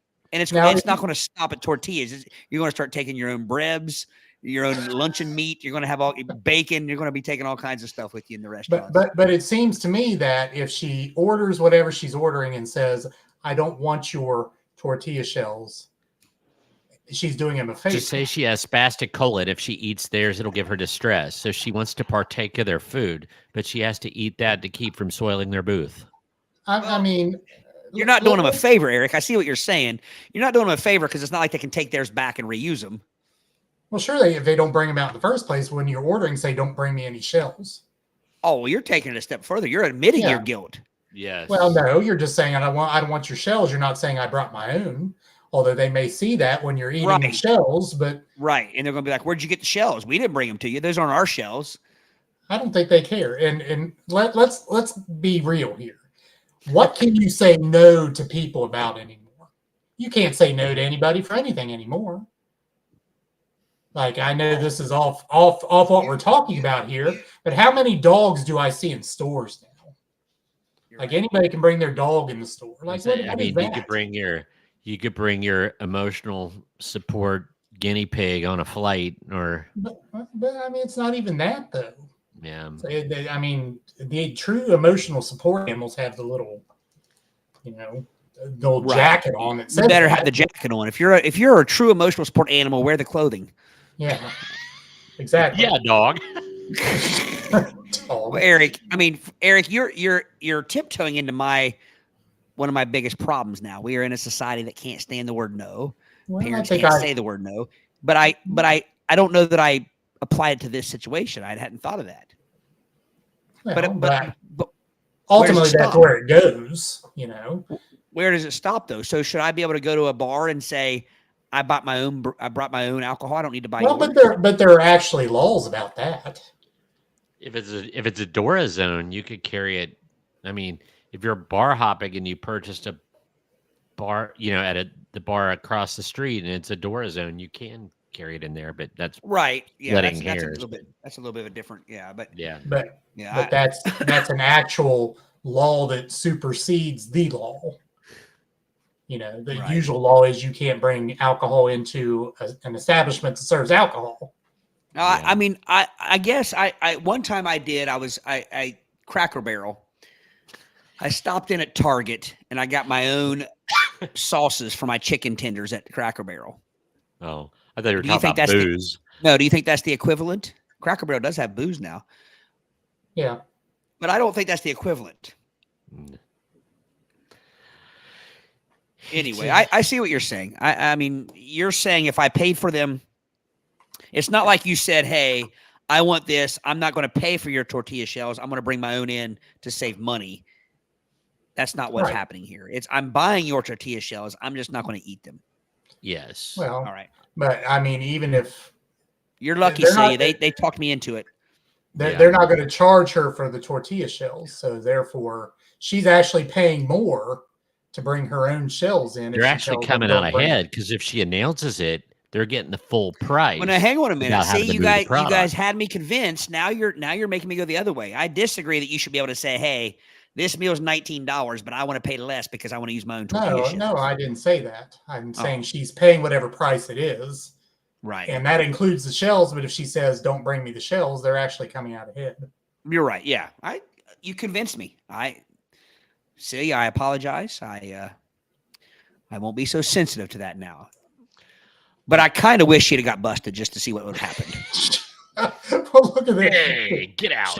She hid hers in the ones they brought. She did. Yeah. She was real proud of herself. She got hers out of the baggie and hit him like on top of the ones that they. And well, I told her when we were on the way, I'm like, they're not even the same size. She's like, you think they're going to measure? Like they're going to see the size difference? I'm like, yes, they'll see it. If I've been serving tortillas 8 hours a day for years, and I see a 6-inch tortilla atop of an 8-inch tortilla, I'm going to know that something's amiss. I would say That's like something going to about White that, but Castle I'm and not saying, going "Hey, to. that's like White Castle saying, hey, I don't need your White Castle. I have some crystal here, some crystal burgers here in my purse. I just need a Coke." All right, Celia. From here on out, I will give you. You know, you can bring your own Leeway. tortilla shells, Absolution. Absolution. yeah, absolution. Here's the word. But you need to tell them you don't want their tortilla shells. Otherwise, you are in violation. I will give you that, Todd. If she took their shells plus brought her She own, didn't eat their shells, though. I will say that she didn't eat their shells. That's a violation, I think. Right. It's But what about what I violation. just said? What if I want to go to White Castle, bring my Crystals burgers in because they put mustard on them? They don't do that at White Castle. And I just want to get a Coke and I want to sit in White Castle and have my Coke and my Crystal burgers. But you Why didn't you say, eat it at Crystal? Huh? Why didn't you eat it at Crystal? Is there a circumstance? I could use that and say, why didn't she eat her tortilla shells at home? But, well, because she's coming to a restaurant, she's getting the topping. She just doesn't want the shell. If you're arbitrarily going to another restaurant, flaunting their competitor, that's a little bit of anery. So aren't there some restaurants that tell you like you can't bring in food from I thought all restaurants you couldn't. That's where my problem was. I thought It's all frowned restaurants upon, but I thought they all had a law that said you can't bring in food from outside. now I think some ethnic restaurants, like think of like an Indian restaurant or a Thai restaurant, if you're bringing your kiddo with you and you're slipping the toddler some McDonald's chicken nuggets or something so you can enjoy their food, although most places do have chicken nuggets anyway, but I'm just saying that's probably a little bit different. So I think that's probably been the shift in the restaurant industry that every place has a kid-friendly food on the menu. Yeah. And it didn't used to be the case. Speaking of food, this is going to tick you guys off, I have the feeling. This is a good segue into in other countries, eating anywhere that doesn't serve food. In Rwanda, in Japan, for instance, it is considered rude to eat anywhere that isn't a restaurant. A granola bar on the sidewalk, eating a banana on the bus, ice cream outside while walking between places to the parking lot, all no-nos. Yeah. Well, yeah, PJ talked about that when he was over there. Where? Singapore? Japan. You said Japan, right? Yeah, Japan's one of them. Yeah. So, like, if you get you stop at your Starbucks and you get a muffin or something, you don't eat the muffin on the go. You eat it there. Right. Or at home? Yeah. But like it's break time at work, like you go grab it and you're eating on the way to the subway or the airport, something like that. I guess that's that frowned upon. Yeah. And plus in Japan, 7-Eleven is high dining. What? Going to the 7-Eleven to get your food, that's considered high level dining in Japan. Really? That's ludicrous. Yeah. Well, is it? I have a theory though, and maybe a justification. Is it all in the name of keeping the environment clean? Like, because I'll be honest with you. I mean, you walk down some city streets and you'll have to step over a smashed hamburger and like a slice of pizza. You know what I mean? Like, which has probably been rained on and God. Then you see a line of ants from the middle of the sidewalk over to the other side of the road. A rat the size of a raccoon. Like Tom and Jerry. Dun, dun, dun, dun. But do you think that's what it is? It's kind of like because people are sloppy in general. People are messy. Yeah. Like, you can't walk down the street eating a bran muffin without dropping bran muffin crumbs. And then again, that attracts rats, mice, bugs. There's a stereotype in Japan, about Americans. It is a cleanliness thing in Japan. Yeah. And he also said you can't find trash cans anywhere because no one does that. So there's no place to throw anything away. Yeah. But I have no problem if you're visiting there, you adapt to their cultures. Absolutely. Yeah, absolutely. Yeah. Then there's that stereotype that Americans wear workaholics, like all business, all that, like we don't do downtime very well. We're always eating on the go and everything because we're busy Well, people. right. Well, I mean, you can tie that into, I think we lead the world in like foregone or whatever you want to call it, unused sick days and vacation Yeah. days and uh, Yeah. that kind of thing. I mean, Um. take your vacation days, people. You earned them. Right. What about telling people to help themselves? While you think you're being a host extraordinaire by opening up your home to someone and essentially telling them to feel right at home, in some cultures, especially in Asia, this hands-off approach is uncomfortable. To them, host and guests is more involved, like it's considered your duty instead of warm and welcoming, I mean, it's risky to tell people to help themselves because you could come out and they could be sitting there in their underwear eating all your food out of your fridge, watching wrestling or something, in the middle of your living room. I mean, Hey, I'm sorry. No, I told you already. Okay. you know what I mean? Like, but here's what I would say about that, and probably a lot of things we say. Do we mean it? You know what I It's mean? more like my house is your house. Right. Mikasa Suka. Like if I say help yourselves, I don't like if you guys come to my house and I say, hey guys, basement door's unlocked, help yourselves, I'll be down in a minute. I don't mean like you could just do literally whatever you want down there. I'm not going to empty your bourbon drawer and pee in the corner. And most people wouldn't. Yeah. That's just an inch. I could see that one, but yeah, Americans. Chris, that's an interesting point Chris has there about Singapore. Oh yeah, it's a $500 fine for the gum. Of course, we all know the Michael Fay story. You get caned for vandalism and things like that. But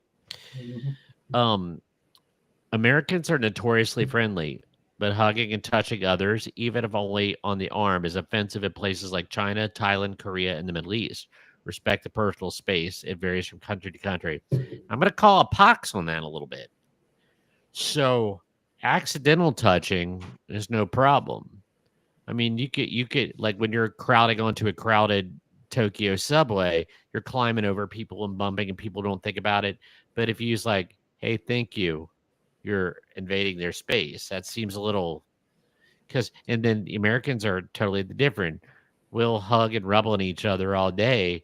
But like if we're walking on the sidewalk and you accidentally brush somebody's shoulders, everybody's like, oh, I'm sorry.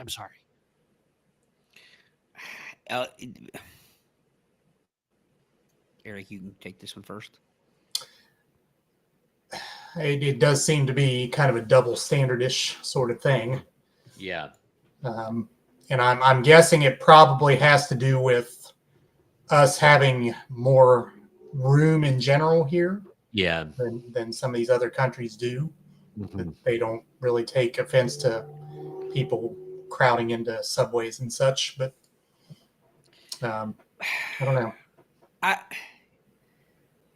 First off, I'm a hugger. I'm a hugger. I'm a bro hugger. I'm just a hugger in general. I have no qualms, no problems with that. But this is interesting. Do you feel if you're not a hugger?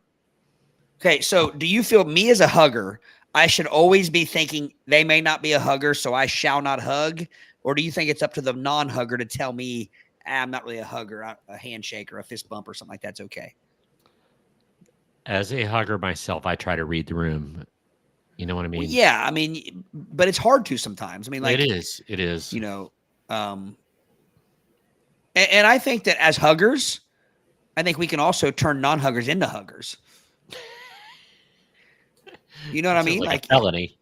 No, I don't mean that way. I mean, like, there's a lot of like bro hugging, people that bro hug that I know never used to bro hug that bro hug now. And I like to think I had something to do with that. I like to think I helped them out. Start a movement, Todd. Yeah, but you're right. But I also wonder if other countries have the overall ego. I'm trying to think of the safest way to say this, which is tough for me. Okay, 2 examples. Manspreading. We've talked about this before. I knew I was going to get Eric's dander up. So, are there other countries where that's bitched about as much as this country? Because I'm going to be honest with you, I have never sat in a public place and thought, I'm going to get as wide as I can here, just because I'm a man and I deserve this space and as much of it as I can possibly get. I sit and I get comfortable. My leg to. People who complain about that, it is uncomfortable to sit otherwise. Right. It would be like, okay, you sit with your like feet or your legs straight out, so you don't rub your knee up against me. It's the same thing. It would be totally uncomfortable for someone to do that. I wouldn't ask them to do that. Right. Now, Eric, I agree with you there. I will say, like, you have to read the room. Yeah, I mean, if I'm on a crowded subway obviously I may have to deal with a little bit of discomfort but in general, if I'm sitting on a park bench and you're sitting on a park bench, meaning you as in another person, not you, I'm not thinking when I sit down there that I'm trying to take up as much real estate as I possibly can. Yeah, you don't get the protractor out and like. I'm a man and I deserve this. This is my space. I'm superior. I've never thought that, and I don't think anybody does. I think you can even have the most pompous, egotistical, meat-headed man, and I don't think any of them sit down and say, "Oh, I'm going to spread out as far as I can here. I want you guys to see how big I spread." I mean, like, I don't think anybody does that. See, and in my case, it's not necessarily an equipment issue. I don't know. Well, thanks for sharing. Yeah, no problem. Eric doesn't have equipment. I'm kidding. Yeah. No, I don't know if I have. I don't know if I have hip dysplasia or what, but I mean it is painful for me to sit like that with my knees together because it's a hip thing. I don't know. Yeah. I mean, it's the patriarchal dominance of man. Like, well, this, by the way, this is why Say and I have been able to stay married 25 years because she gets it. I get it. We agree with each other. We might not agree about tortilla shells, but it's biology. It's like But the other side of that also, when you were talking about the accidentally bumping into people, I wonder if other countries have this issue. As a small guy, I've talked about this before, 100% of the time, if I'm walking down a sidewalk as a small guy, if a larger person is coming near me, they will never yield. They will always force me off the sidewalk one way or another. That is a meat-headed superiority complex issue. It is the center on the basketball team thinking, you can't get near me as a small guy, so I'm going to foul the shit out of you because like you're small. Pedestrian chicken. Yes. In Mexico Which I was City, good at. I was good at getting under the skin of big guys because that's what my job was. And the same way, like if we're walking down the sidewalk, I'm not, and don't get me wrong, I'm not talking like morbidly obese. I'm talking about big muscle bound, tall guys that seem to think the sidewalk is theirs. And that if I'm a smaller guy that's not tall and muscle bound, I should step off, even if it means turning my ankle, stepping on a grate, a manhole, whatever it is, over in the shrubbery. There could be a steaming pile of cat crap. It doesn't matter. They don't care. You're going to get off the sidewalk and let them go. I hate that. And it happens constantly. I'm not making that up. It happens constantly. Whether it's UDF, Cincinnati sidewalk, it doesn't matter where it is. They walk straight ahead and they won't yield. They won't move. The sidewalks in Mexico City are like they're huge and they're crowded and it's going both ways. And I got overwhelmed because I was apologizing for accidentally bumping into, but it's just like a sea of people going back and forth. And, I was like, it's that whole American thing, and they weren't even the least bit of, they thought nothing of it. But anyway. And then this is how things happen. This is how fights happen. This is how violence happen. If everybody would just be cool, there would be no violence. Because Correct. here's the way I look at it. If I'm walking down the sidewalk and there's a 6'5" muscle bound guy walking down the sidewalk and we're facing each other, we both can move over a couple inches, both share the sidewalk and go by. If we brush shoulders, big deal. Or turn your torso. Right. But here's what happens. That person, sometimes not only will they not move, they will literally swell up even more to show me that it's their sidewalk. Well, that's a sign of peacockery there. Well, and then I am forced to go off the sidewalk. I have feeble ankles, people. I've had lots of bad ankles, so I got to run the risk of. Then here's what happens. I get angry, and then I have Napoleon syndrome or little man syndrome. No, you have meathead syndrome. Move over.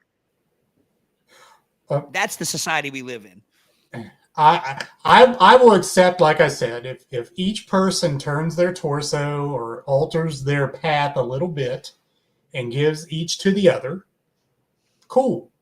Right. I think it's just a case of, and I don't even think it needs to be a 6'5" muscle-bound guy. I just think people in general, as I've made the comment on this podcast many times, the inability to see outside of yourself is a recipe for disaster, no matter where you are.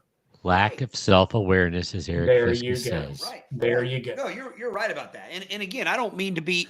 There's a lot of people watching us that are different sizes. I'm not saying, Eric, you're a tall guy. You're not a muscle-bound meathead. I'm not talking about you. But I would never do that to you. Right. And I'm right. Taller than you. I'm bigger than you. I would never do that to you because I go out of my way to see what's going on around me. I don't let doors slam in people's faces behind me. I don't do things like that. But it is a terrible thing in society anymore that people don't have the self-awareness that they need. Right. It's that lack of self-awareness. And again, Brady, we talked earlier, entitlement. Yes. And to be honest with you, if it were truly but here's what bothers me, guys. We are in the minority here. Yes. Other people don't get that.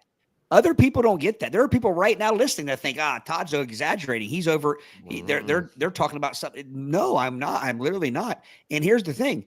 If people like me truly were, we would be the ones to be like, I'm not giving up my space. I'm as, you know what I mean? Like I'm small, but this belongs. That would be the equivalent of, so that's not what's happening here. So it's a problem. And so I was wondering when you were talking about that, Brady, about like bumping into each other, things like that. I wonder if other countries have that. Are other countries lacking the self-awareness? Do they have the meathead syndrome? Do they have the, and I use meathead again. I use that a lot. I don't mean anything by it. I go back to the days of, bouncers at bars taking their job way too seriously, that kind of thing.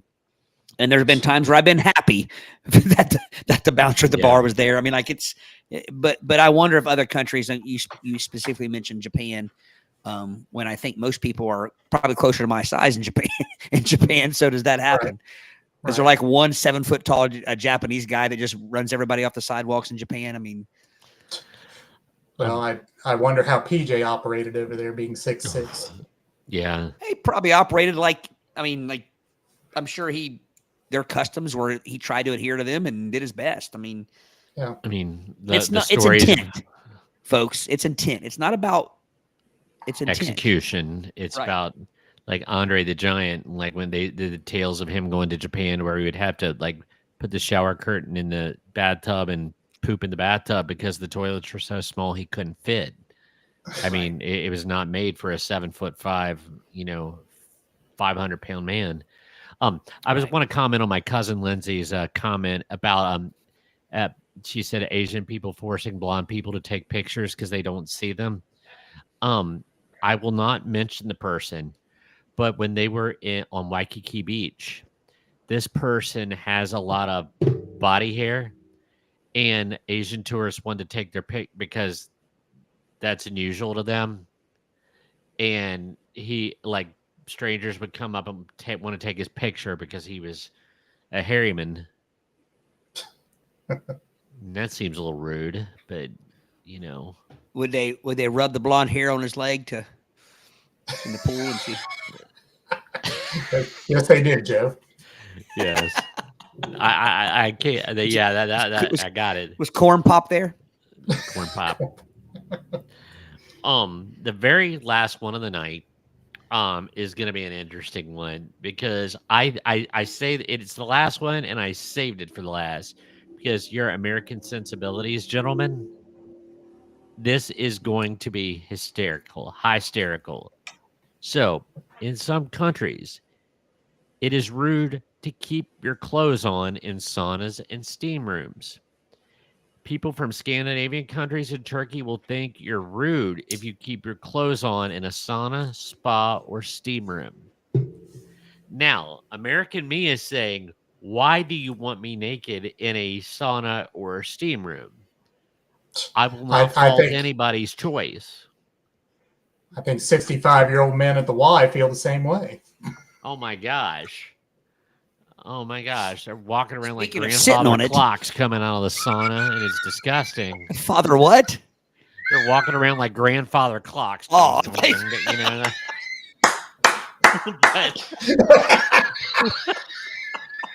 I heard the grandfather.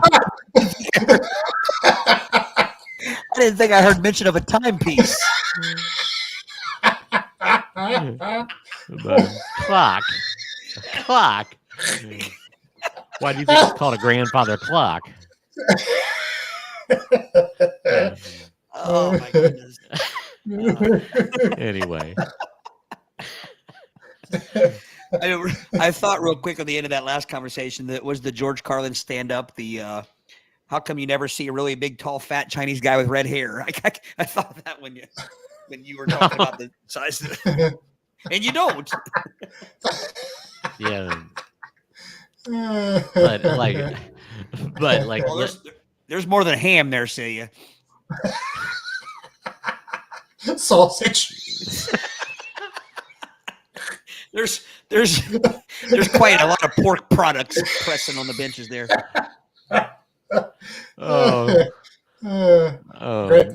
Great minds, historian. Great minds. Oh gosh, yeah, Chris. It's okay. I'm not what you call a prude-ish, but I'm sorry. I'm gonna respect. I'm not gonna walk naked through any public area. No. Anymore. And I'm kidding. No, I'm teasing. I'm gonna run. I'm gonna skip Yeah. if I'm naked. Yeah. But seriously, I can't imagine somebody being offended. That was like if I had a pool and I got upset that not everybody was skinny dipping. You know what I mean? That just kind of seems a little, I don't know. I will be thankful that you guys are covered up in the sauna. No offense. I just, it's one of those things that I know. Well, I would think it goes to applaud show you for how covering up. How screwed up we are. As grown ass men in America anymore, we can't leave our house without being draped in moisture wick. Yet we'll go sit in a hot sauna and just sweat. Wickless. All over everything and everybody. Right. Do we want to? We need to make up our minds. Do we want to sweat or not? Yeah, I don't even want to think about the creepy crawlies you'd catch, like if you happen to sit where somebody previously sat with their you're sitting in soup. You're basically sitting in soup. That's it's man soup. Yeah. Do women have saunas? That seems to be an old white man thing. Well, the picture being shared here is a women. But I'm asking our lady listeners out there, like, you don't see in movies and TV representation as much females in a sauna as men. Well, that, and you're back to the open room shower. Females always have the the partitions. Even back in the day, they had the partitions. The men were expected just to go, like in Brady's words, grandfather clocks, into the room and do your business. I never understood why that was ever culturally acceptable. Got one word, baloney. Exactly. Jesus, women have size. Thank you, John. John, you can get you one at the next Final Countdown show. They are the thin hoodies. Guys, we might want to think about getting some of these for the podcast. They're those moisture wicking. They're not moisture wicking, no, but they're the thin. So they're real nice on a cool summer night. Sorry. That was That was it. That was it. It was a cool journey. It was a cool journey. All right. So once again, we've had a few more people join us. Are we doing a game? I do have a game. I mean, do we're a 2 game. hours and 10 minutes in. But it shouldn't be a really long game here. But I do want to remind every whip stitch we get an opportunity. I do want to remind you of our live at 5 on July 27th at Sons of Toil. If you have not shared that out on your Facebook pages, your social media places, please share that out to your friends. Right now we have frenemies. Right now we have 20 people interested and 5 people actually attending. So hopefully you can share that out. At least show that you're interested so you can get updates and things on the Facebook calendar event. So again, please share that out to your friends. I'm going to share it right now. Right now. Right now. Right now. Here, I'm going to write down, and when I share this, you guys type this for me. What should I say? Tell me what to say. You never, I'm going to say, you never know. I'm having you guys help me here. You never know what you will hear. What you will hear or see. Smell. See, okay. Smell. Hey. You never know what you will. You never know what you will hear or see. Join us to find out. Ha ha. Doom, doom, doom. Yeah. And then we got to give it a peace sign. You never know what you will hear or see. Join us to find out. It is shared again. And by the way, folks, you can share these every day. Every day. All right. So the game of the night is very simply name the band. Ha ha. Okay. Do we need a pencil? No. But you will have to basically chime in using your own sound. Buzzer. Okay. Are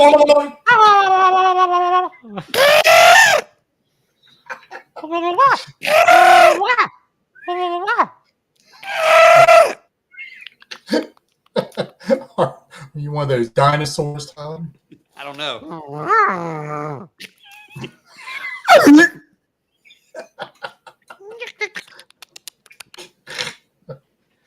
All right.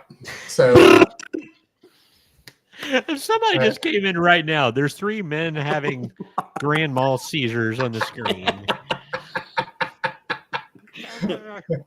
Oh, man. all right. So the very simply, this is using synonyms for the band name. So, as an example, Pistols and Flowers. Guns N' Roses. Oh, I'm sorry. Yeah. Guns N' Roses. Correct. I saw Chris's comment there. So that is your example. So just to make sure I'm clear, you're going to give the pseudo, and we got to give the real. Correct. Okay. There you go. All right. Bumblebee, Bumblebee. So I think we have enough here to play to 10. First to 10. All right. Well, let me count again.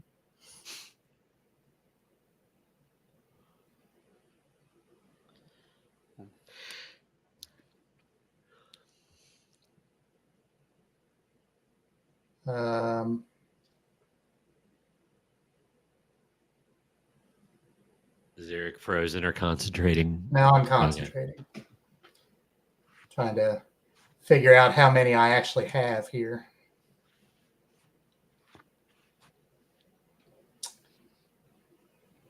When you run out, you run out. Yeah. I'm just trying to figure if we can actually go to 10. I think we okay. Can. All right. So these will get progressively more difficult as we go along, just so you know. Gotcha. So if you want to build your score, do it early. Yeah. Okay. Remember, we have to chime in first, though, right? We have to do some sort of. Correct. Yes. Okay. And I will recognize you. Okay. All right. 0-0. Oh, in fact, that was one of the clues. Lofgren. No, actually, I should.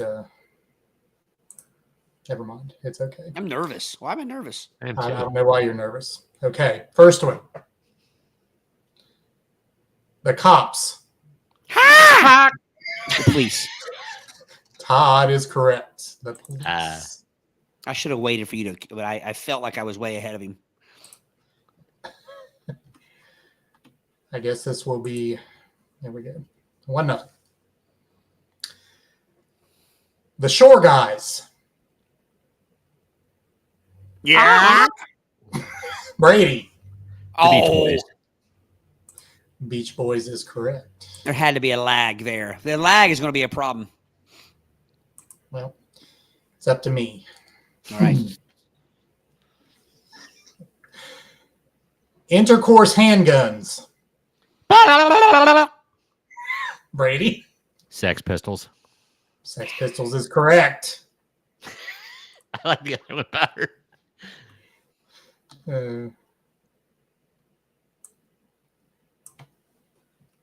My sensibilities have to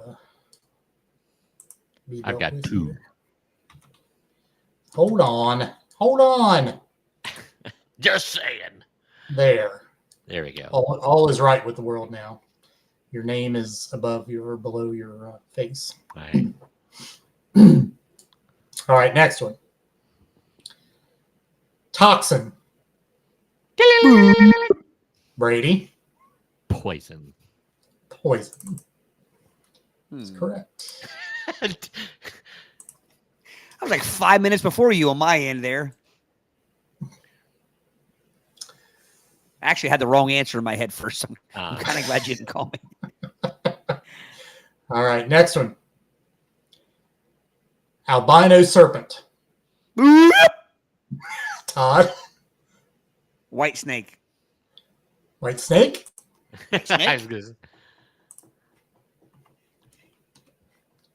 Correct. Next one. The spinning pebbles. Todd.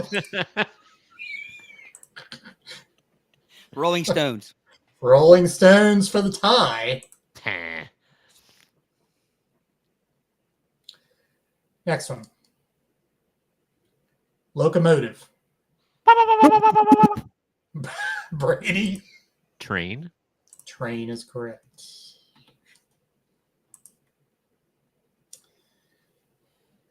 Next one. Thankful deceased. Todd. Grateful Dead. I don't want to hear it, Brady. Grateful Dead. Tied again.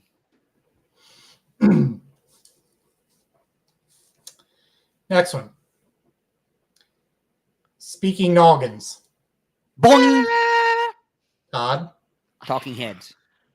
Talking heads is correct. Close, Brady. I was done with mine before you opened your mouth. Moot. None of mine. Yeah, the lag has to be making it hard. Yeah. All right, next one. The undead. Todd. Live? No. Brady, you get a chance. Vampire Weekend? Incorrect. Hey. Okay, do we get a second clue? Nope. The zombies. Ah. Next one. Dark Sunday.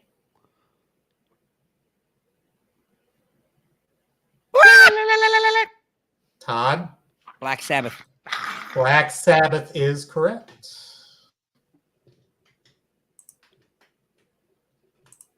6-4, Brady. Yeah. Chris. Next one. Hurry. Dong. What? Todd. Rush. Rush is correct. I couldn't hear what you said. I thought you said bury. I was like, what? Hurry. Next one. Inexpensive prank. Brady. Cheap Trick. Cheap Trick is correct. Next one. Monarchs of Castile.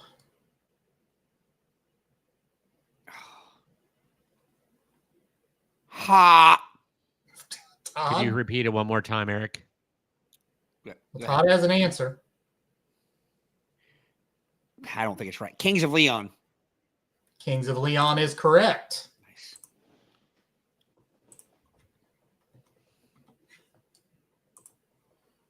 Eight to 5.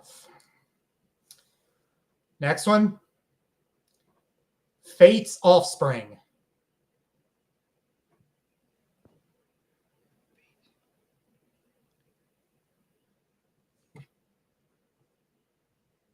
Fate's Offspring.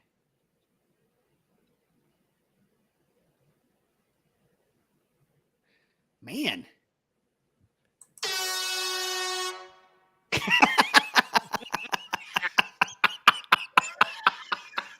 I didn't see that coming. Eric's been waiting. He's been waiting to use that. The laundry Yes, room. I have. Destiny's Child. That's not a band. It's a group. Next one. The Ebony Unlockers.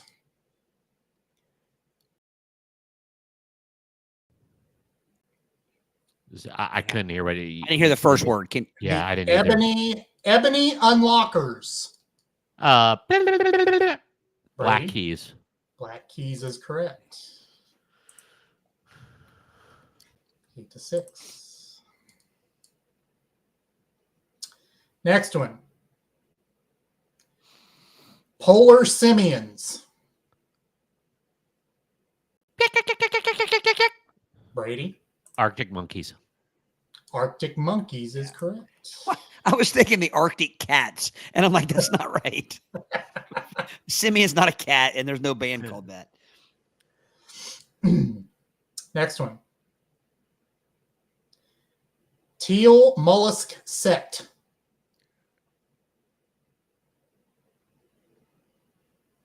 Repeat one more time. Teal Mollusk Sect.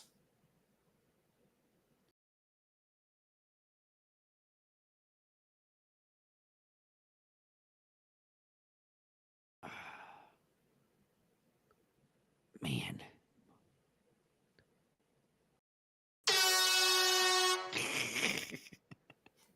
Blue Oyster Cult. Oh, man. I was thinking green jelly, Green Day. I was thinking Aqua something. Next one. Silent uprising. Blah, blah, blah, blah, blah, blah, blah, blah, blah, blah, blah, blah, blah, blah. Brady. Quiet riot. Quiet riot. Tied Call up. it a comeback. Bank. Next one. Enlightenment.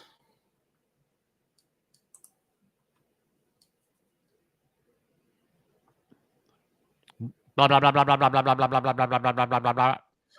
Brady. Nirvana. Nirvana is correct. I'm in the Bairn. Man, You're in the Bairn. I stepped on it. Yes, you did. Brady's in the Bairn, like fair Bairn. Fair Bairn. All right. Next one. Rock Church Aviators. Brady. Stone Temple Pilots. Stone Temple Pilots. Don't call it a comeback. Man, I got stuck in the mud there. Yes, you did. Quicksand. What was it? What was 8 to 8-5. 8? Yeah. Yeah, it was 8-5. He had 5 unanswered points. I hit the Wow. Black Keys and the Arctic Monkeys. I hit my indie vibe there for a minute, and then Yeah. You did. I had the Arctic, but I could not get monkeys. I don't know why. Yeah, nice quick game there. Yeah, it was fun. it's a good one. It's a good one. Hang on, man. Don't worry about the comments. Like I said, they were lagging because I saw James. Yeah. I see James and Chris. I saw their Black Keys comment like 2 minutes after we had the Black Keys comment Yeah. or the Black Keys answer. Yeah. That would All be a right. fun game. That would be fun live because I think the lag again was hard. Yeah. Yeah. All right. Again, good quick game. That was Remind you fun. once again, please share our event, our Live at 5 event on your social medias. And try to get us up over 1,000 followers. We're at, what were we at? 968, I think, something 966, somewhere along in there. I think I remember saying we needed 32, so maybe it's 968. 968, yeah. All right. So share that out on your social media. Share our page. Hopefully we can get some YouTube subscribers as well. Maybe share that out share our channel out for that. Let's try to boost our social medias in general. And Boost. please join us. Please join us on July 28th. Come 27th. Oh, so, yeah, 27th, sorry. July 27th. Sunday. Yeah, I need to make a promo. I got time. I need to make a promo with the Sunday. Sons of Toil Brewing. Live action, big wheels. I bet AI can do that. they all I can think of.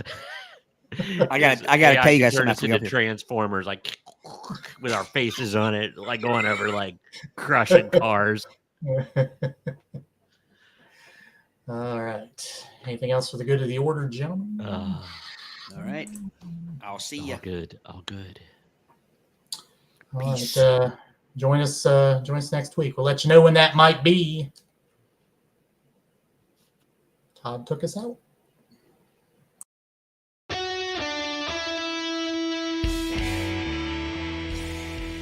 Thanks for listening to the Play It By Ear podcast.